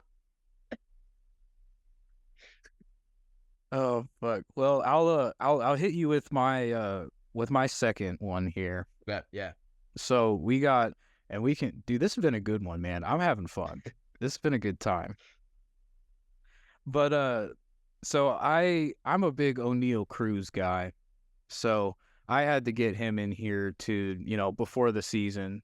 Last year he had that terrible fibula injury, which was a fucking shame because that was on April 9th. And I had him on my main fantasy team last year, and I was like, yeah, this guy's gonna be big deal. It's gonna be awesome. And he got hurt, and so he's been hitting the piss out of it all spring training. He's been hitting home runs. I believe he's still the fucking StatCast record holder as well for like hardest hit ball. I'm pretty sure. And I think he's gonna have a 30 home run, 30 stolen base season, and he's gonna get MVP votes. That's the second part of it. I was gonna say like top 5 MVP finish, but I was trying to think of because if the Pirates are bad, then a top 5 MVP finish might not really be a thing. But I think MVP votes in a 30-30 season, I think I could see it. And I'm really hoping he doesn't get hurt. I don't think he will. Fingers and everything crossed, Yeah, and it's awkward trying to root for like an opposing team, because like I hated the Clint Hurdle like Pirates. Yeah, that was like 2000s, wasn't it? Yeah, and like early 2010s, I felt like that was always the meat grinder way to get past. Yeah, we usually did, but like they had some years where they were kind of scary. Oh yeah, like McCutcheon prime years, yes. Terrified me. Right. Pedro Alvarez was another guy. Ooh. Yeah, because they had times where they were good, and then it's like, fuck, we can't lose to the Pirates. Yeah. I think they'll be okay, though. I don't want to say that we're going to be last place again, but, like, Pirates got Paul Skeens coming up. They've got O'Neal Cruz. Do you think we'll see Skeens this year? We could see him late. I don't know. I haven't followed bunch on how he's doing in spring training. I know Jackson Holiday thought he was throwing 1,000 miles per hour is what he was saying. That's right.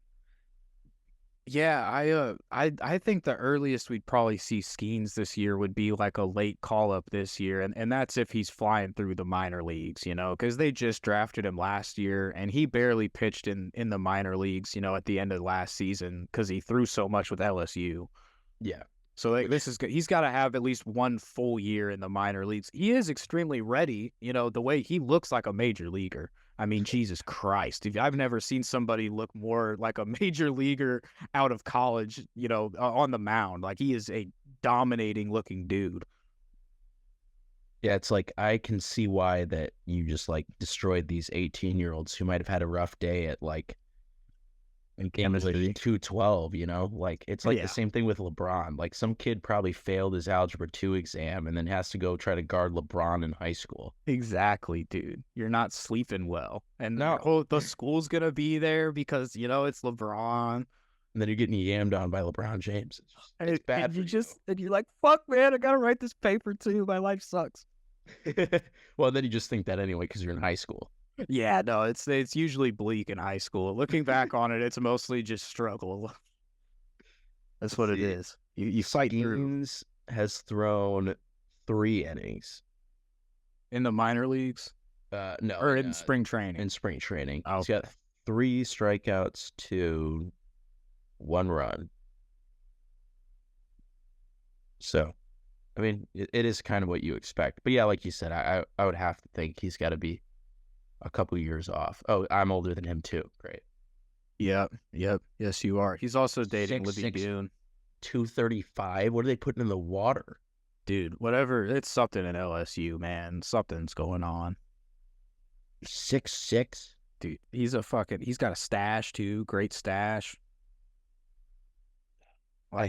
He will be in the major leagues fucking shit up soon enough.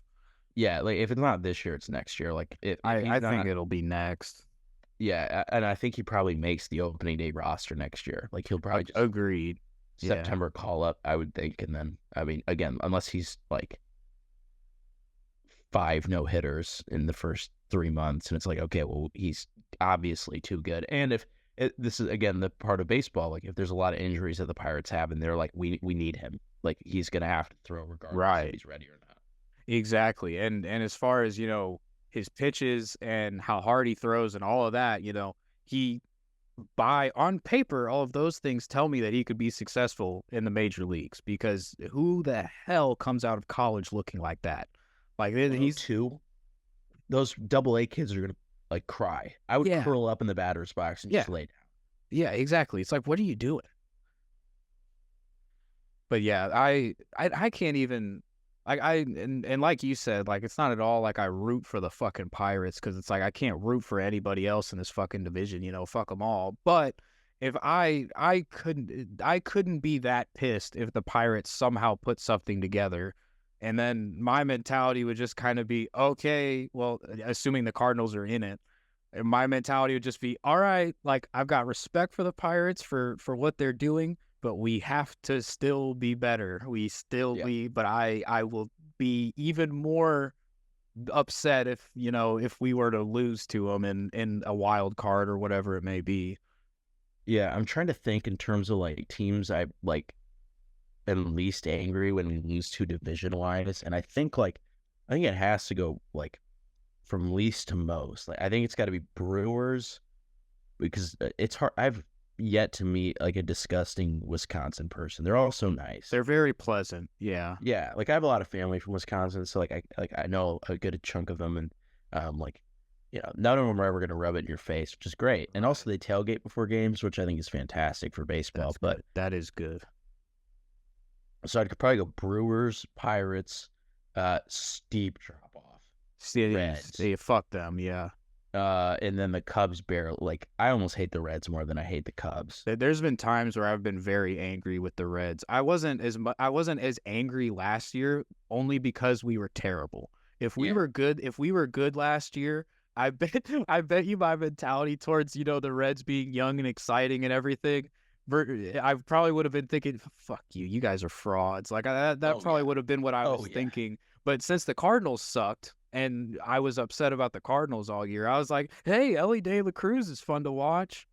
And then Jonathan India's a really good pairing with him.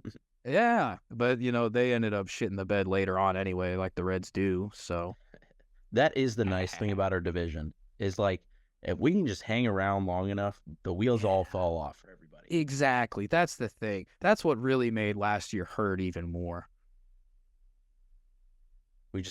There was no overpowering team in our division last year. So it's like if there was any year for us to whoop up on everybody in the regular season and then try to have some fucking postseason success, it would have been last year. But now the Reds have a chance to be a lot better.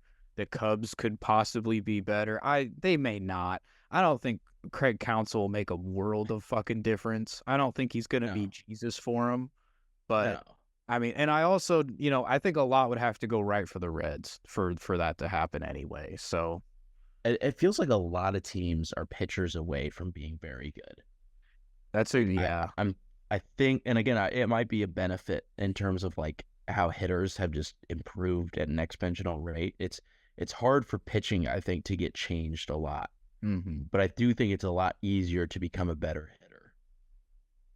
Like I could see that. Some people can just throw 102 miles an hour. You can't train that.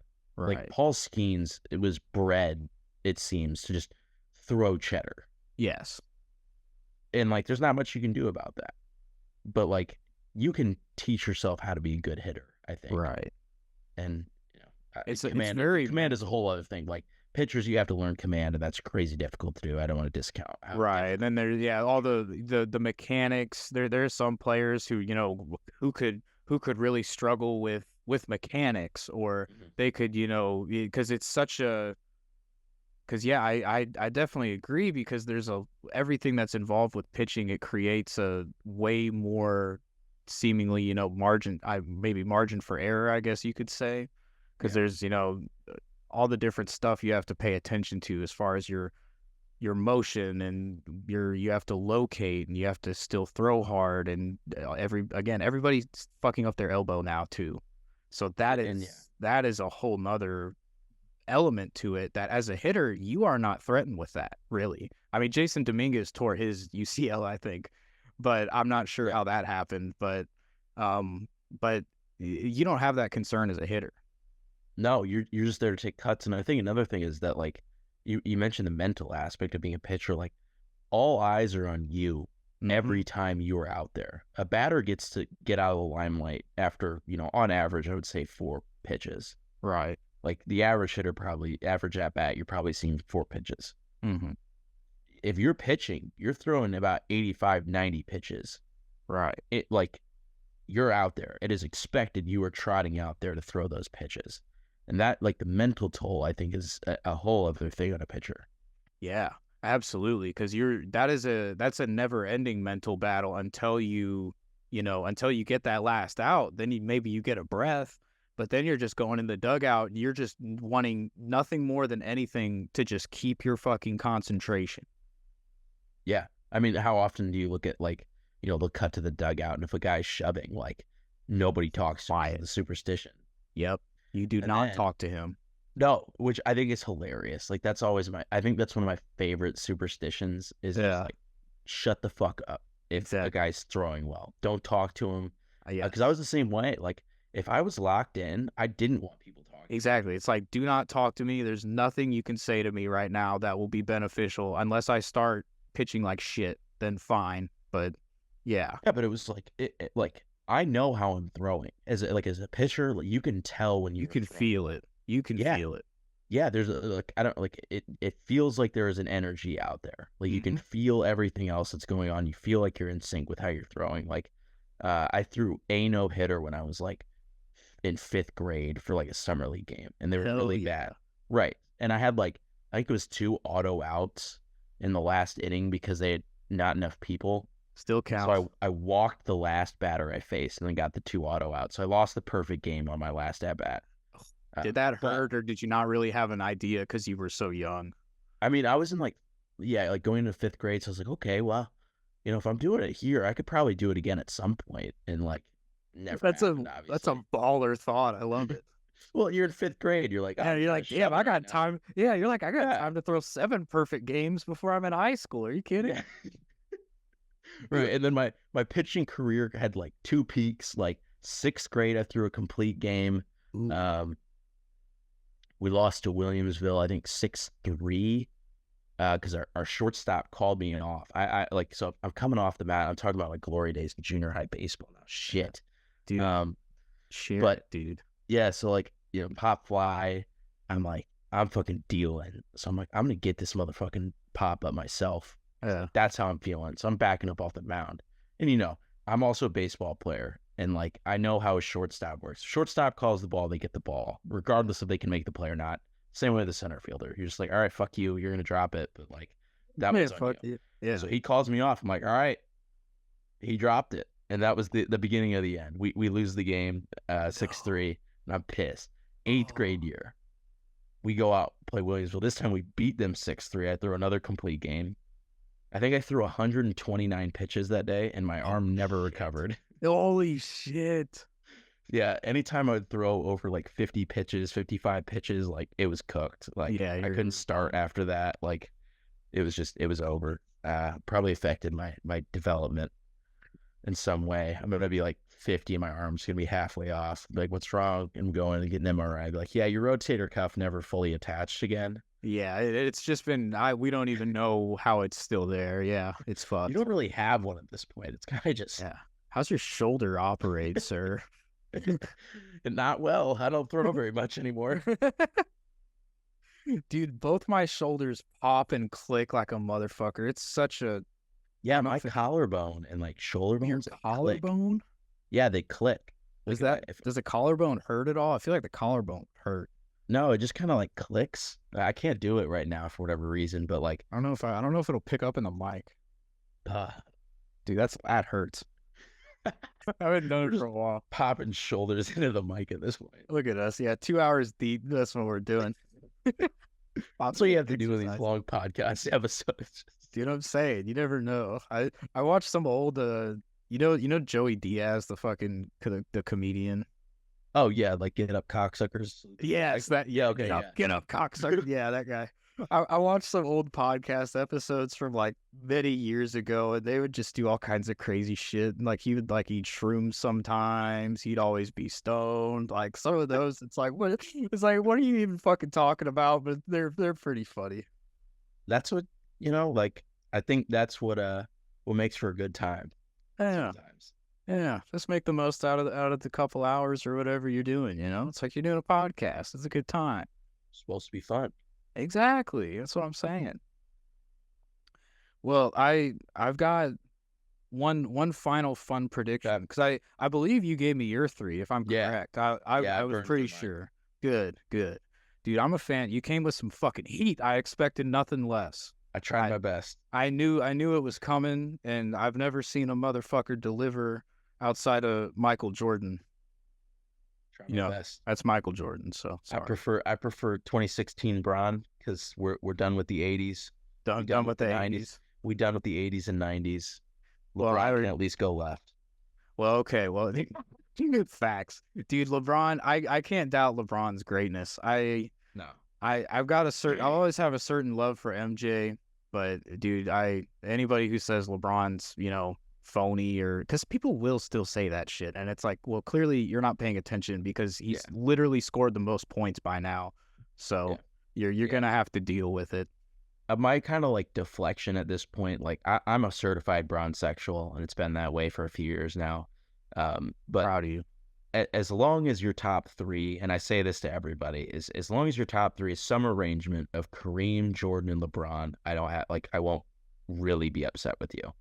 Because I do think that is the definitive top 3. Yeah. So whatever, like you watch Jordan play live, fine, you can say Jordan's the GOAT. You don't like how LeBron plays, whatever. And then the mega old heads that are like, well, Kareem did it before the 3-point line, and it's like, okay, shut the hell up, but fine. And then like my glorious king Lapuki, doing what no other man has ever done, coming back from a 3-1 lead. I'd like to see Jesus try to do that. Yes, against the Warriors, nonetheless. Yes, the best regular season team ever. Yes, that team had KD, didn't it? Yeah, it was prime Curry, prime Clay, prime Draymond, prime KD, dude. And that dude, and Bron took them back. Dude, that was the shit too, because I did not at all want to see the Warriors win that. The Warriors then it was like the Chiefs now. Like, I don't want to see the Chiefs keep winning. And like, I remember I was like, I don't want to see the Warriors win. And LeBron did I remember Kyrie made that shot. I loved Kyrie Irving. I don't hate the guy, or I don't pay as much attention to basketball now, but I was such a Kyrie fan his first like couple years with Cleveland. I was actually very much rooting for the Warriors in that series. Really? I remember when Bron stuffed Curry on that, or Iguodala on that layup. I was like, that's a goaltend, because I hated LeBron. Yeah. And now, obviously, I'm a changed man. I've been baptized in the waters of Akron. I am just a kid from Akron. Like, probably smells like gasoline and fucking... Hey, you speak kindly about our glorious king's hometown. He does a lot for Akron. I shouldn't say shit. I don't know anything about Akron, but it is Ohio, so I don't know. So, that I get that. Don't get me started on the state of Ohio. Went to Cincinnati though, pretty nice. I got to see the outside of the stadium. Of the Red Stadium? Yeah, I went to a conservatory with my girlfriend over spring break. Okay. And I was like, I wonder where the Red Stadium is. We were on the interstate, and I looked to my left, and I was like, oh, there it is. Yeah, nice. Cincinnati Reds. Oh, fuck yeah. Dude, I watched one game at I think Great American Ballpark, I think is the name. And I watched one game there a while ago with my cousins and my dad, and it was hot as fuck. And the Cardinals lost 7-0. And yeah. Oh, And I ate question. some nachos. The nachos were good. That's key. You have to have sustenance in the hot games because if you don't, Yes. you die. Yeah, especially when they lose that bad. How many stadiums? Okay, so I have a thing. Like, I want to go to every MLB stadium. Like, Yeah. that's on my bucket list. How many stadiums have you been to so far? Ooh, okay. And is that something you would try to accomplish? I would love to. Like, if things line up in that way for me to be able to pull that off, I would fucking love to. Cause this summer I'm gonna get to see let me think. I'm gonna get to see Pittsburgh this summer, which is good, which is gonna be fucking sick. Lucky. And Yeah. then I think Detroit as well, if I Nice. remember right. And then Cleveland, I believe Okay. is where we're going this summer. So though I'm pumped for all of those, especially fucking Pittsburgh, and then hopefully I'll watch those young bucks in Detroit kick some ass too. Yeah, I've out of those three, I've only been to Comerica Tigers. Okay, But yeah, PNC in Pittsburgh is like it's got to be beautiful. everyone. Like, one of my buddies has been there, and he's like it holds up. Unfortunately, like, he's also a Cardinal fan, hates the Pirates, so we're like, Right. sucks. But like, you get that sunset behind the bridge over the river, and you're like, I love baseball, man. That's Yeah. kind of sick. Yeah, exactly. Hopefully I'll just be watching O'Neal Cruz hit a pisser into that river. Oh, dude. I've been to, so there's Busch. Dude, I've been to, the shocking thing, Spencer, I still have yet to be to Wrigley. I haven't been. I didn't get there until just last year. Okay, how was that? Dude, the cat just busted in. Come here, Fat Reba. I'm making appearance because we got video going for the second time ever. Hell yeah. Badass cat. Hell yeah. This is the cat that always interrupts my fucking recordings. The last two, she's interrupted them. And I get juiced when I get to hear about the cat. Dude, I'm a big cat guy. dude, you can take this one. The Wrigley bleachers are like, that's where I sat because I'm a big, again, I love the bleachers, any stadium. Okay. If I can sit in the bleachers, I'm a big fan. I think that's where the true ball knowers go. Respect. They played the Braves, and the Braves kicked their teeth in. It was great. Marcell Ozuna hit a ball that I think exited the stadium the fastest I've ever seen. And I got to hold the beer snake, the beer cup snake that spanned like 4 rows. So that was super sick. That's a core baseball yeah. memory, dude. I've Yeah. seen those videos in Wrigley. I don't like the Cubs. That looks like a fun time. That is a I did it. fucking good time. Dude, you Yeah. lived that. You got to did. do it. Yeah, I was like, this is awesome. Like, this is what baseball is supposed to be. But I will say, I think Busch could do it better. I'm on the record now saying Busch could do it better if we wanted to. We If just we don't have wanted to to. stoop to that level of impropriety You're right. consistently to make baseball enjoyable. Yeah, no, I'm fine with just the pure joy and happiness that I get walking into Busch. I get real happy. It's a fucking, I've always enjoyed that place, and I wouldn't change much. As far as that, I think I'm happy with how we do it. The product on the field, different fucking conversation, obviously. Which we've had. Yes, which we have had, which had to happen, because the good thing about this episode, Spencer, is we can reconvene at some point once there's actually been some baseball played. And whether we want to reassess this or make some new ones or whatever it may be, we've got time to do that. But I know that inevitably, whether it's at the All-Star break or at the end of the year, probably both, we come back to whatever we spit out tonight, for our predictions, as well as our Cardinals shit too, and see where we're standing. I swear to God, if I'm right about 4-45, I'm gonna be hella pissed. Dude, I'm gonna have some problems with you. I'm gonna blame you, because if you speak 4-45 into existence, I don't think there's any other way that we could be that bad. Yeah, that's like, That would be so scary. We I think thought in last year was bad. 84, the Tigers went 35-5 to start a year.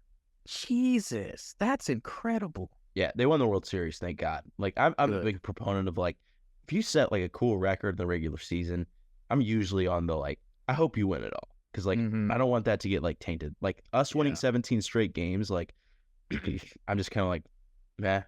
because we got thrashed in the playoffs, I think. Yeah, it's like, okay, you did all your work at the last second, barely made it, and that was the celebration. Yeah, it's like you got your grade up to a C just in time to nuke the final. Exactly. Exactly. Like, that's the victory. Like the victory was there, and that's just what happened. Yeah. It's like, oh, great. Like, you got your hopes up just to bomb again. Yeah, it's exactly. It's like, oh, great. Look what you did. All right, what's the third prediction you got? I think we got sidetracked again. Well, that's all right, dude. That's what this is for. We're just bullshitting.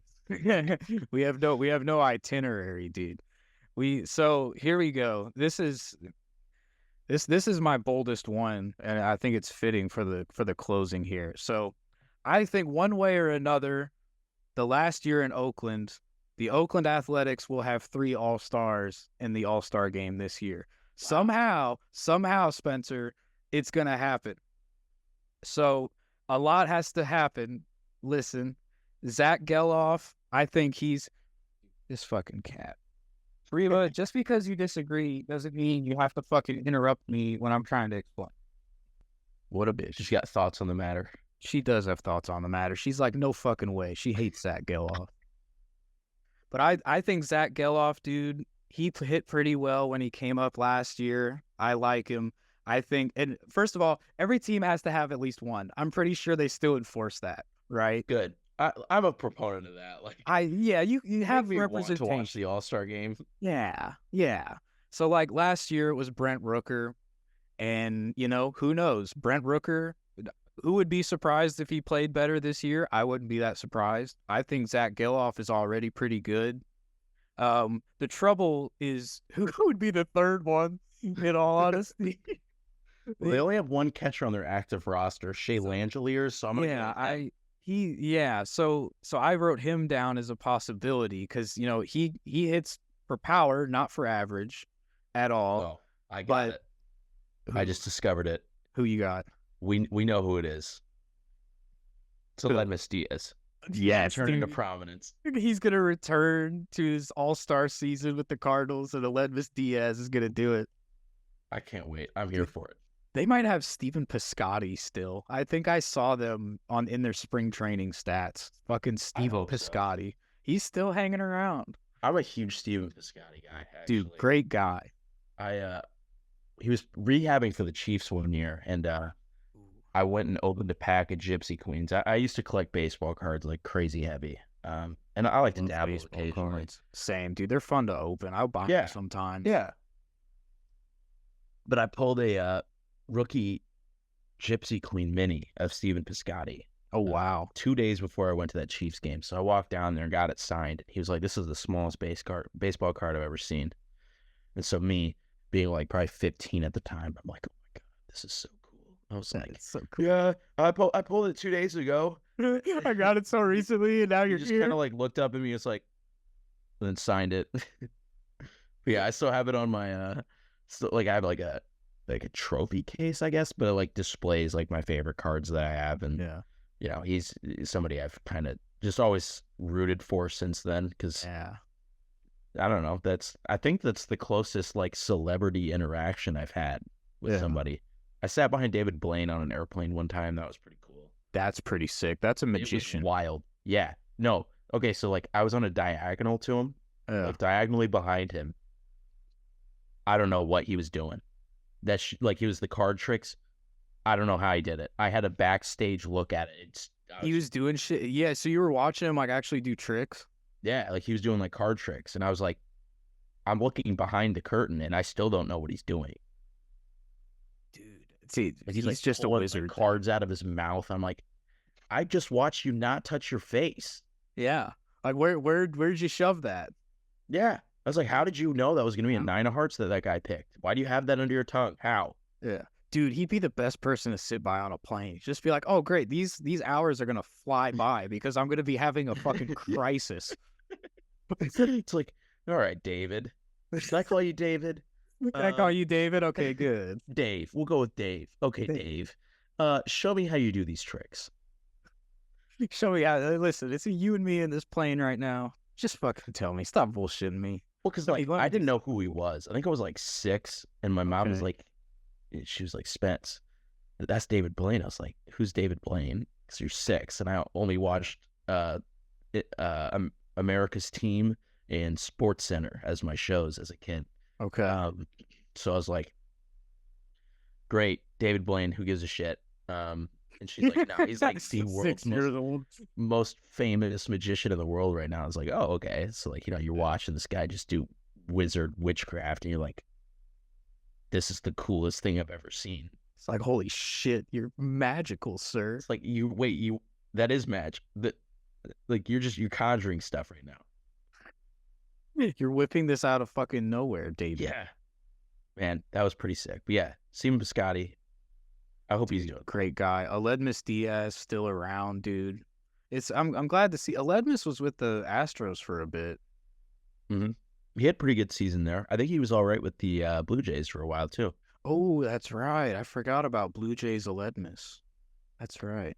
I like Esteury Ruiz. He's the center fielder for the A's. He was a rookie last year. He stole a ton of bases, but didn't really hit for a crazy average or anything. But I think that for the stolen bases alone, like assuming that's still gonna be there. Like he stole like 67 last year, which is fucking nuts. So that'll still be there. And so I'm wonder if his bat can come around just a little bit, then maybe that could push him as an all-star. Maybe that'll do it.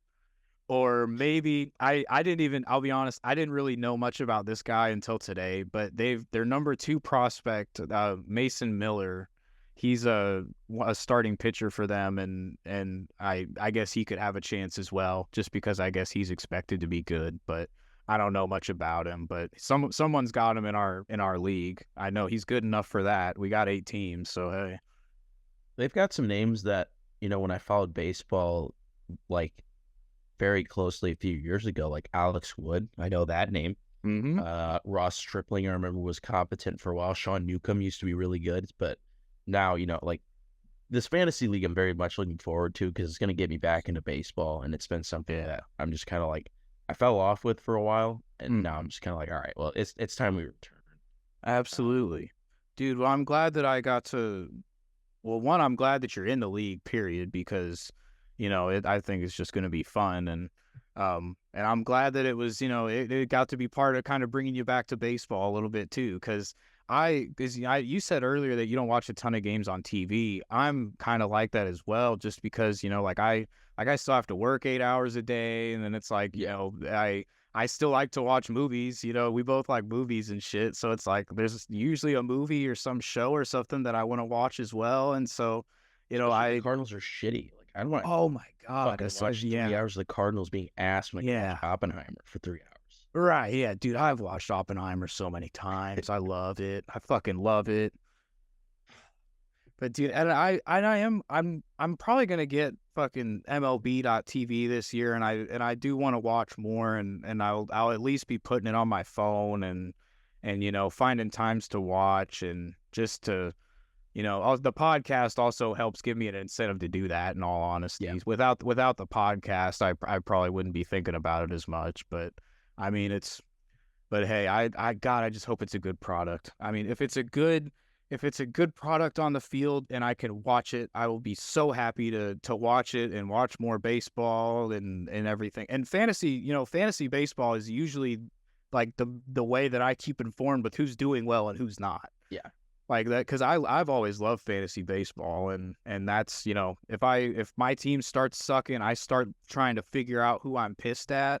And I'm like, well, fucking Arenado's 0 for 20 for some reason. That's why I'm dropping. That blows. And then, you start looking at, you get passed by shit ass 99 in a week or two. And then you're like, who's tearing shit up for him? And then you look and you're like, God damn, he's good.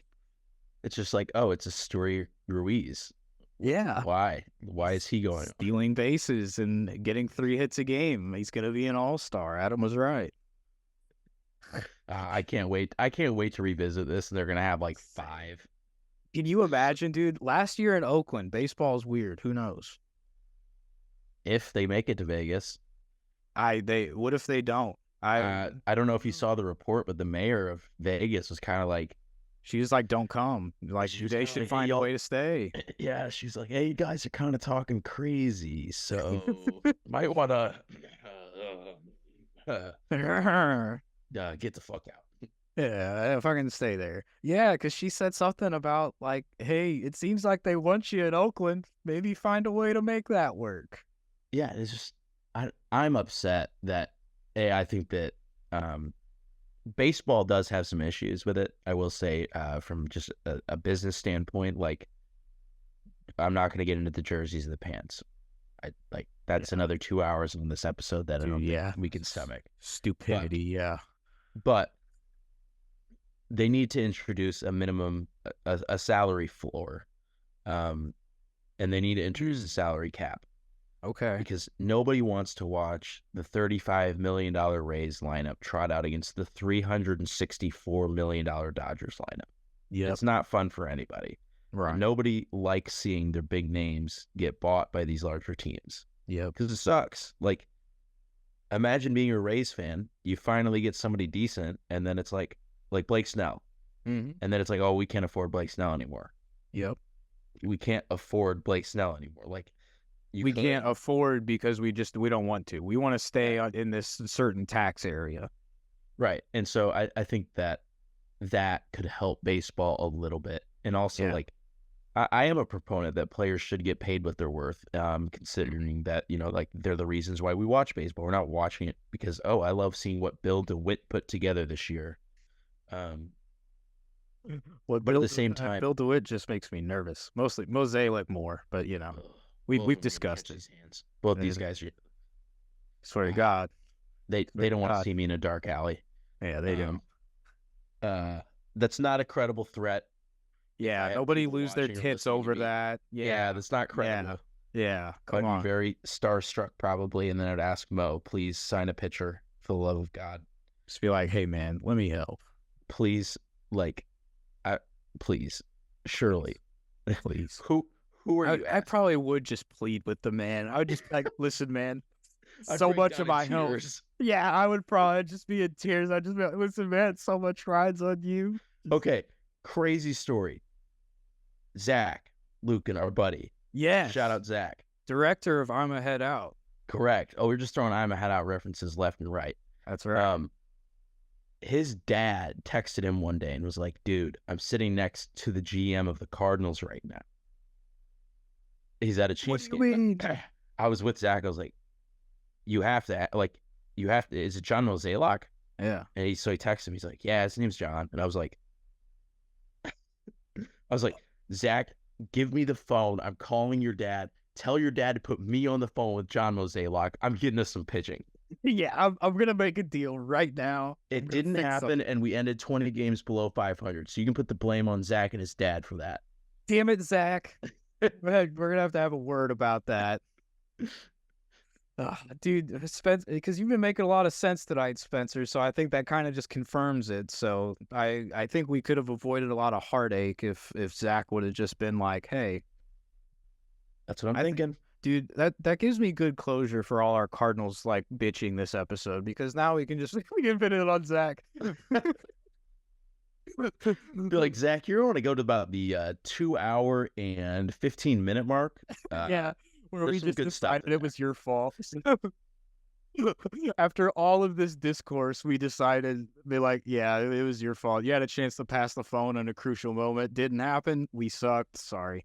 Your dad fumbled, and now look at where we are. I'm going to put that in the Cardinals Facebook groups and just let those old heads go to town.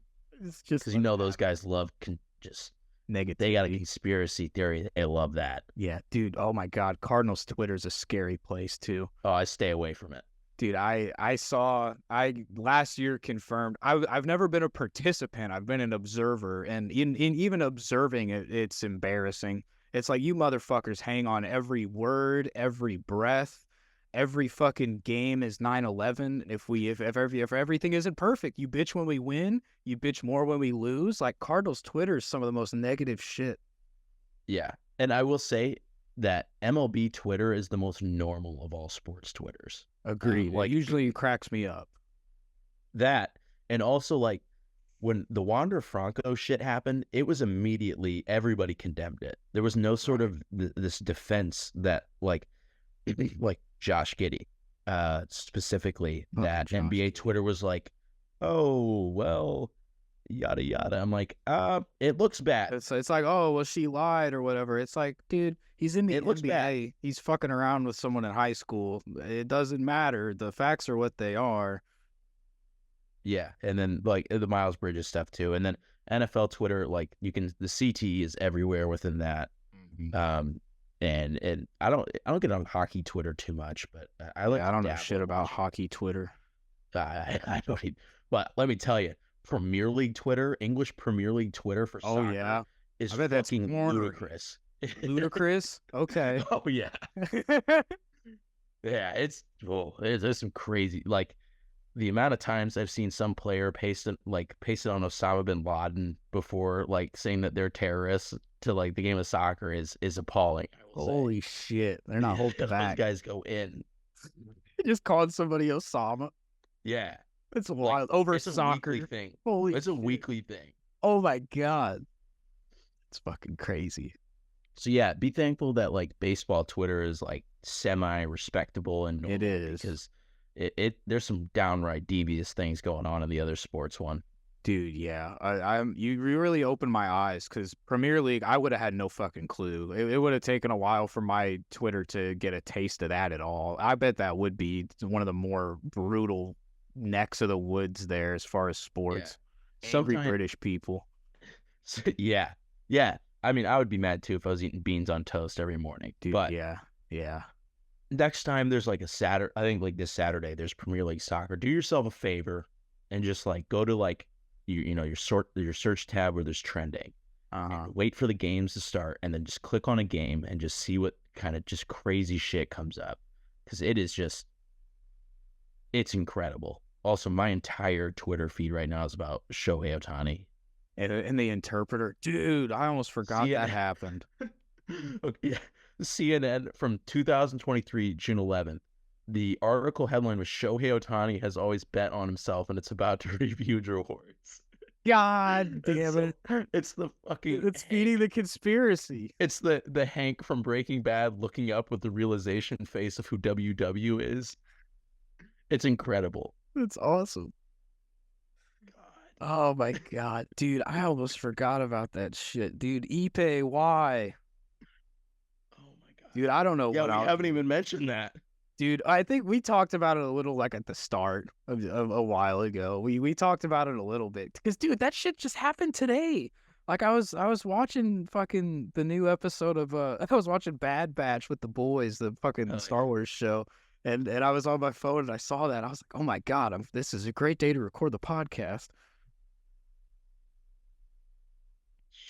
This is, dude, Ipe. We'll have to see what happens to Ipe. The government might get him. A lot of people think he's covering for Shohei.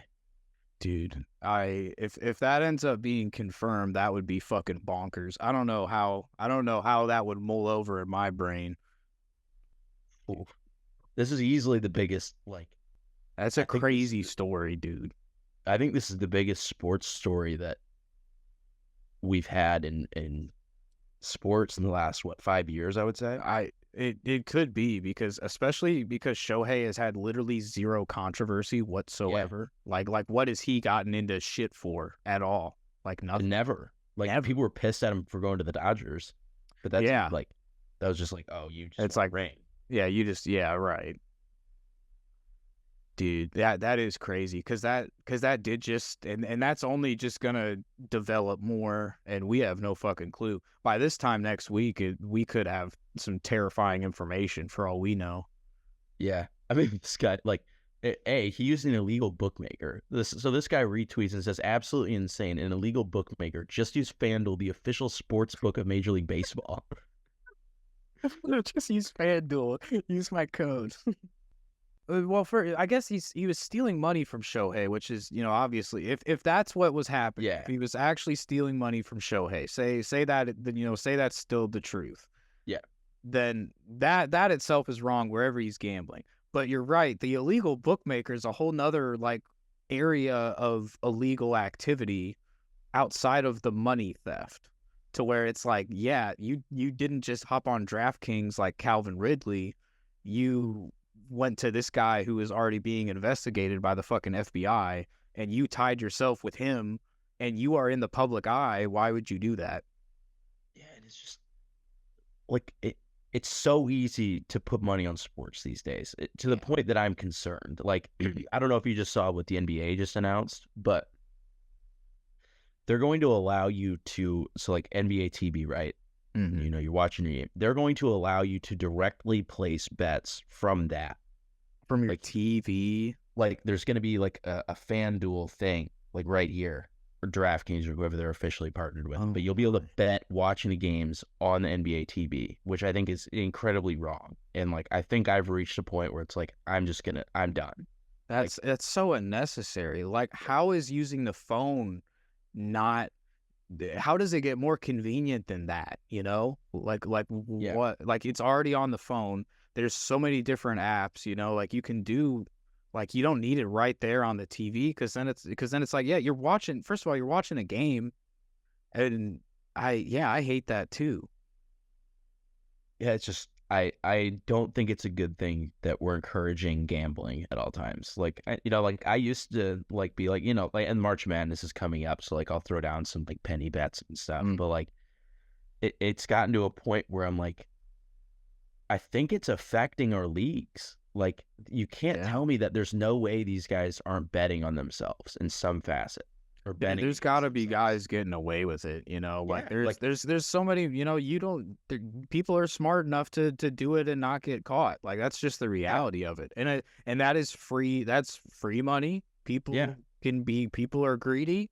It's not at all hard to fucking believe. There'll probably be more stories about it this year. NFL players or somebody who is gambling when they weren't supposed to. Like, it just happens more.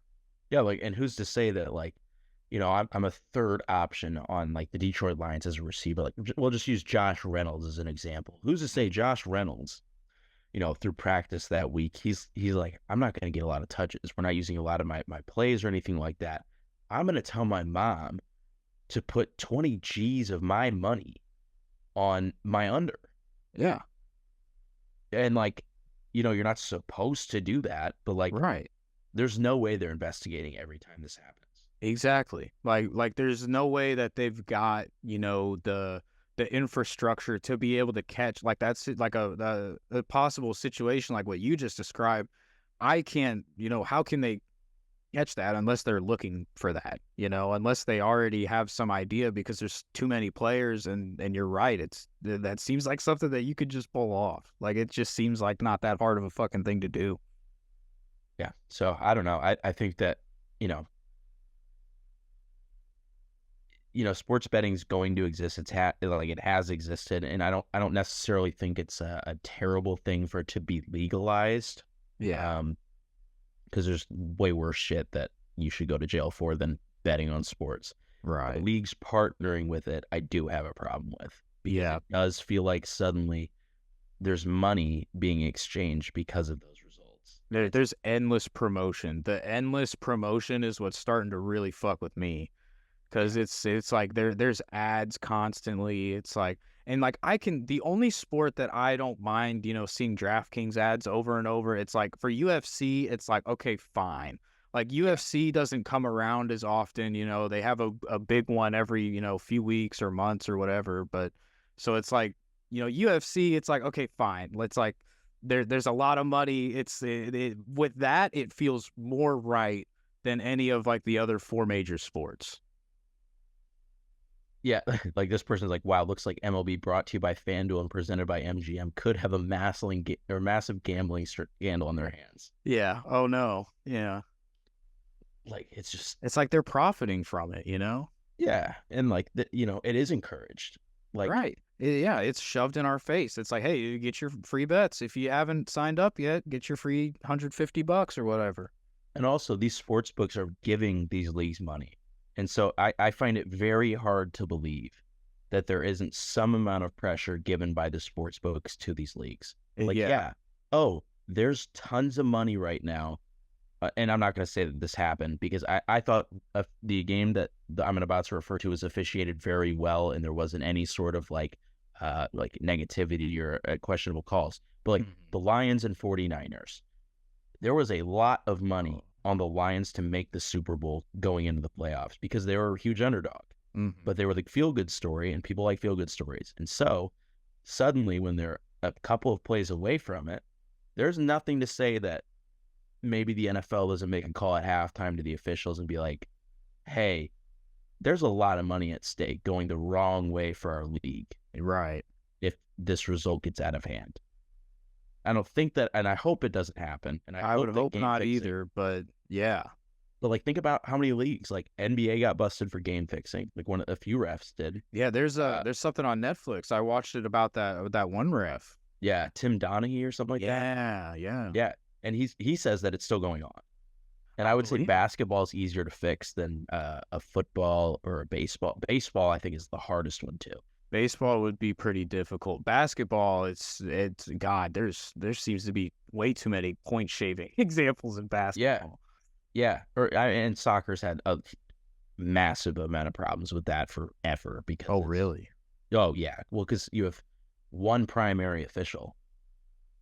Okay. Like, there's only one guy that makes the calls. Like, you have these two guys that run around the sidelines. And they can be like, okay, well, that guy's offsides, or I think there should be a foul. But the middle guy that runs within the rest of the people is the only guy that can actually call a foul. Really? So no one really holds him accountable besides him? Right. So before there was video review. Oh, my God. Yeah. You pay off the middle guy. You're good. He's in the fucking middle of the game. Yeah. Like, he could just be like, I didn't see a handball. Like Maradona. Look up at the hand of God sometime. Maradona punches the ball into the goal to win the World Cup. Oh my God. Hold on. That World Cup was being hosted in Argentina. I'm going to find this on YouTube real quick. Yeah, just the hand of God, and it'll be it immediately. But like, hand of God. It's very obvious from a TV angle. And yeah, there's a lot of conspiracy with that just because it's before video review. The games are being held in Argentina, and Argentina was in like a military coup, and they wanted Argentina to look good as a country. That sounds like a lot of shit lining up. Huh. Crazy. And then the best player in the world magically gets the game-winning goal with his hand. What a surprise. With his hand. What a surprise. I'm watching it. That was a punch. Yeah. I mean, he's a fucking smart. Punch. He goes up with his head, but he just puts his arm right by his head and punches it. Yeah. Yeah, there's the hand of God for you. Oh, nice. Yeah, you can go. Yeah. Rabbit hole. Dude, that's nuts. Yeah. The way he jumps up and the goalie's like, what the fuck? He's like, hold on.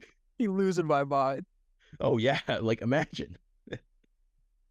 That was the time you get death threat from mobsters all the time. Yeah. Oh my God. Yeah. The goalie who let in that goal. Oh my God. I'm feeling fearing for my life, dude. Yeah. But yeah, make a long story short, that's why I don't like gambling in sports. And if this Ipe guy is guilty, then how are you that bad at betting? $4.5 million in debt? Just hit one. Yeah, just hit a big. Just get a gimme.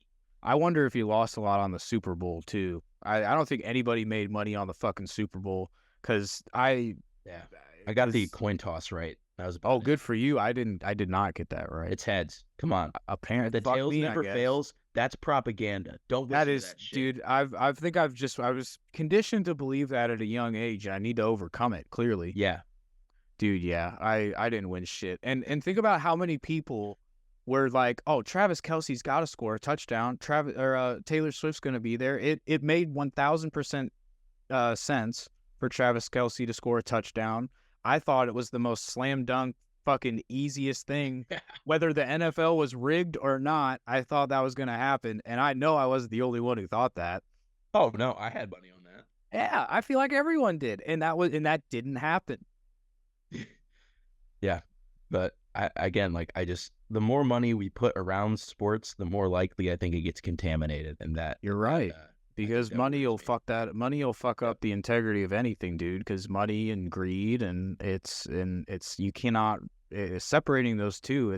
You can't really do that when it's shit like this, dude. It's like, and it's like I know that you love baseball, you know, like I love baseball. You're a fucking baseball guy, you know, obviously. So it's like we can watch baseball at whatever level and get great fucking enjoyment out of it.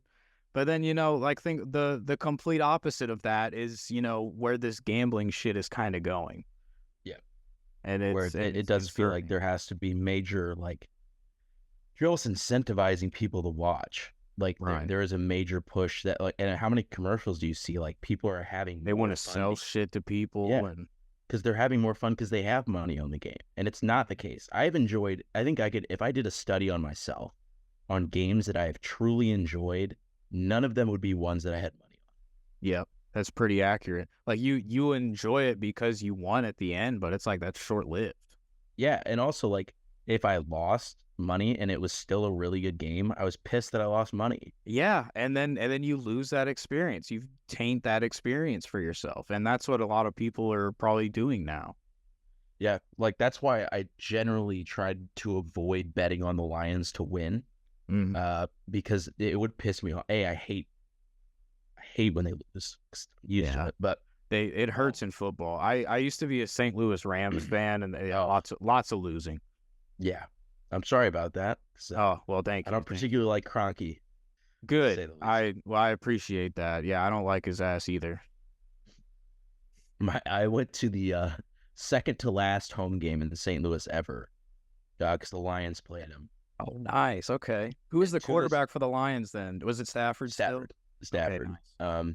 And to this day, I believe that the Edwards-Jones Dome is the loudest stadium I've ever heard when they announced Jeff Fisher as the head coach running out of the team, and it was just 70,000 people booing.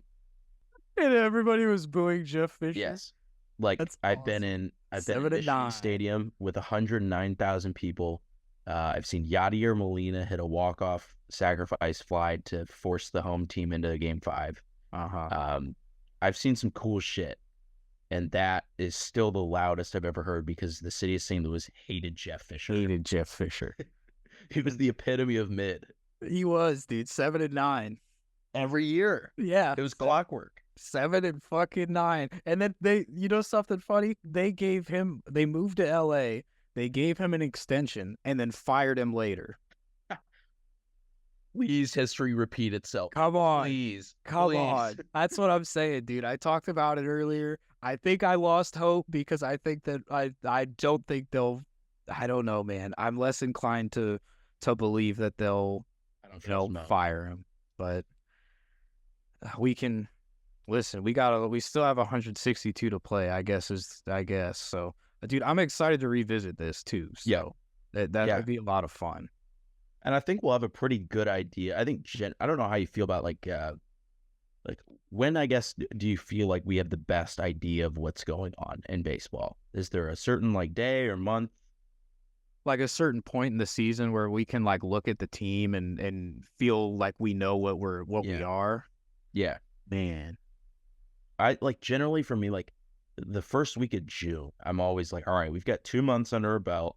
The slow starters are going, the hot starters are falling. Like the start of the summer, yeah, because that's when it'll get long. Yeah, yeah. I started June would be fair because you can fuck around in April and May and win the division, and you can fuck around and still put together a good season. Oh, I think you lagged a second. Wouldn't surprise me. College internet. Oh, dude, it's stayed up pretty well, like up until then. That's pretty damn good. I'll take it. Dude, at Lincoln, I remember my, I was in. Throwback. I know, dude. I know. Dude, I was in, what was it? Heritage was the one where you had like the Jack and Jill rooms where you shared a bathroom. I think, I didn't live in the dorms actually, but I think that's right. Okay, but yeah, I was in that one, and I was like at the far corner, like in one of the hallways, and the Wi-Fi was fucking awful in my room, dude. I had a Ethernet. I had to get Ethernet cords for like my Xbox and stuff, and it worked great on the Ethernet. But it was a stupid problem to have in college. Yeah, like you're trying to do an assignment and like the internet's just like in and out, and you're just like, what the fuck? I remember finals week this year, like my internet was in and out. I was like, you gotta be shitting me. It's like, you're kidding. I'm trying. Yeah, like I'm trying to study here and you're doing this. Yeah. The one time I'm really fucking trying, you're fucking with me. Yeah, man, this has been a good time, man. I appreciate you hopping on. This was a bad. Spencer, I probably the best fucking episode of the show. Can't fucking lie to you, dog. Great conversation. I'm real excited to listen to it again and upload it on Friday. So it should be up and ready for Friday. So cool. All right, dude. Really appreciate coming on. It was fun. Dude, absolutely, man. And I'm sure we'll get you back on sooner rather than later too. Whether we're revisiting what we talked about today, or if the Cardinals are fucking around and we got to let off some steam, dude. Or it can be like we were wrong. Again, like listen, I hope I'm wrong. I hope I'm wrong. Listen, we will hold ourselves accountable. I try to hold myself accountable as much as I can. And speaking of that, I guess I'll close with this. I did that episode about the NL Central preview, right? Yeah. And my Uncle Rod called me out, rightfully so, because somehow, Spencer, I managed to not mention Jordan Walker that entire fucking episode. I don't know how I did that. He's in my head most of the time, but I listened to it and I really didn't. I mentioned fucking Palante and I didn't talk about Jordan Walker. So I don't know. The only way I could reason it was I was emotional about the Marmol shit because it happened. I get it. But dude, we're talking about accountability. I wish he wasn't right, but he was. He was right. Or maybe you were just setting all of that up so you could talk about just Jordan Walker being a dog this year on this episode. Hey, that's right. Yeah, it was all part of my greater plan. Yeah, I'm a media guy. Like, I'm supposed to put a spin on everything. Media guys are never wrong. We were just ahead of the curve or behind the curve, you know? Yeah. No, I wasn't wrong. I was just a little ahead. I'm smarter than you. I was thinking about this. You just couldn't see the vision. Yeah, you just couldn't see it. I don't blame you for that, but hey. Fuck. Well, shit, man. Well, it was great to see you, and yeah, good luck in fantasy this year as well, sir. Appreciate it. I'm just want to be competitive. It's the goal, dude. Same. I'll work on getting that group chat set up sometime before like actual opening day. I'll find either Instagram or Snapchat probably, cool. And I'll try to shove everybody in there. Sweet. Sounds good. Yeah. Have a good one, man. It's great to see you too. you. Yeah, good to see you, man.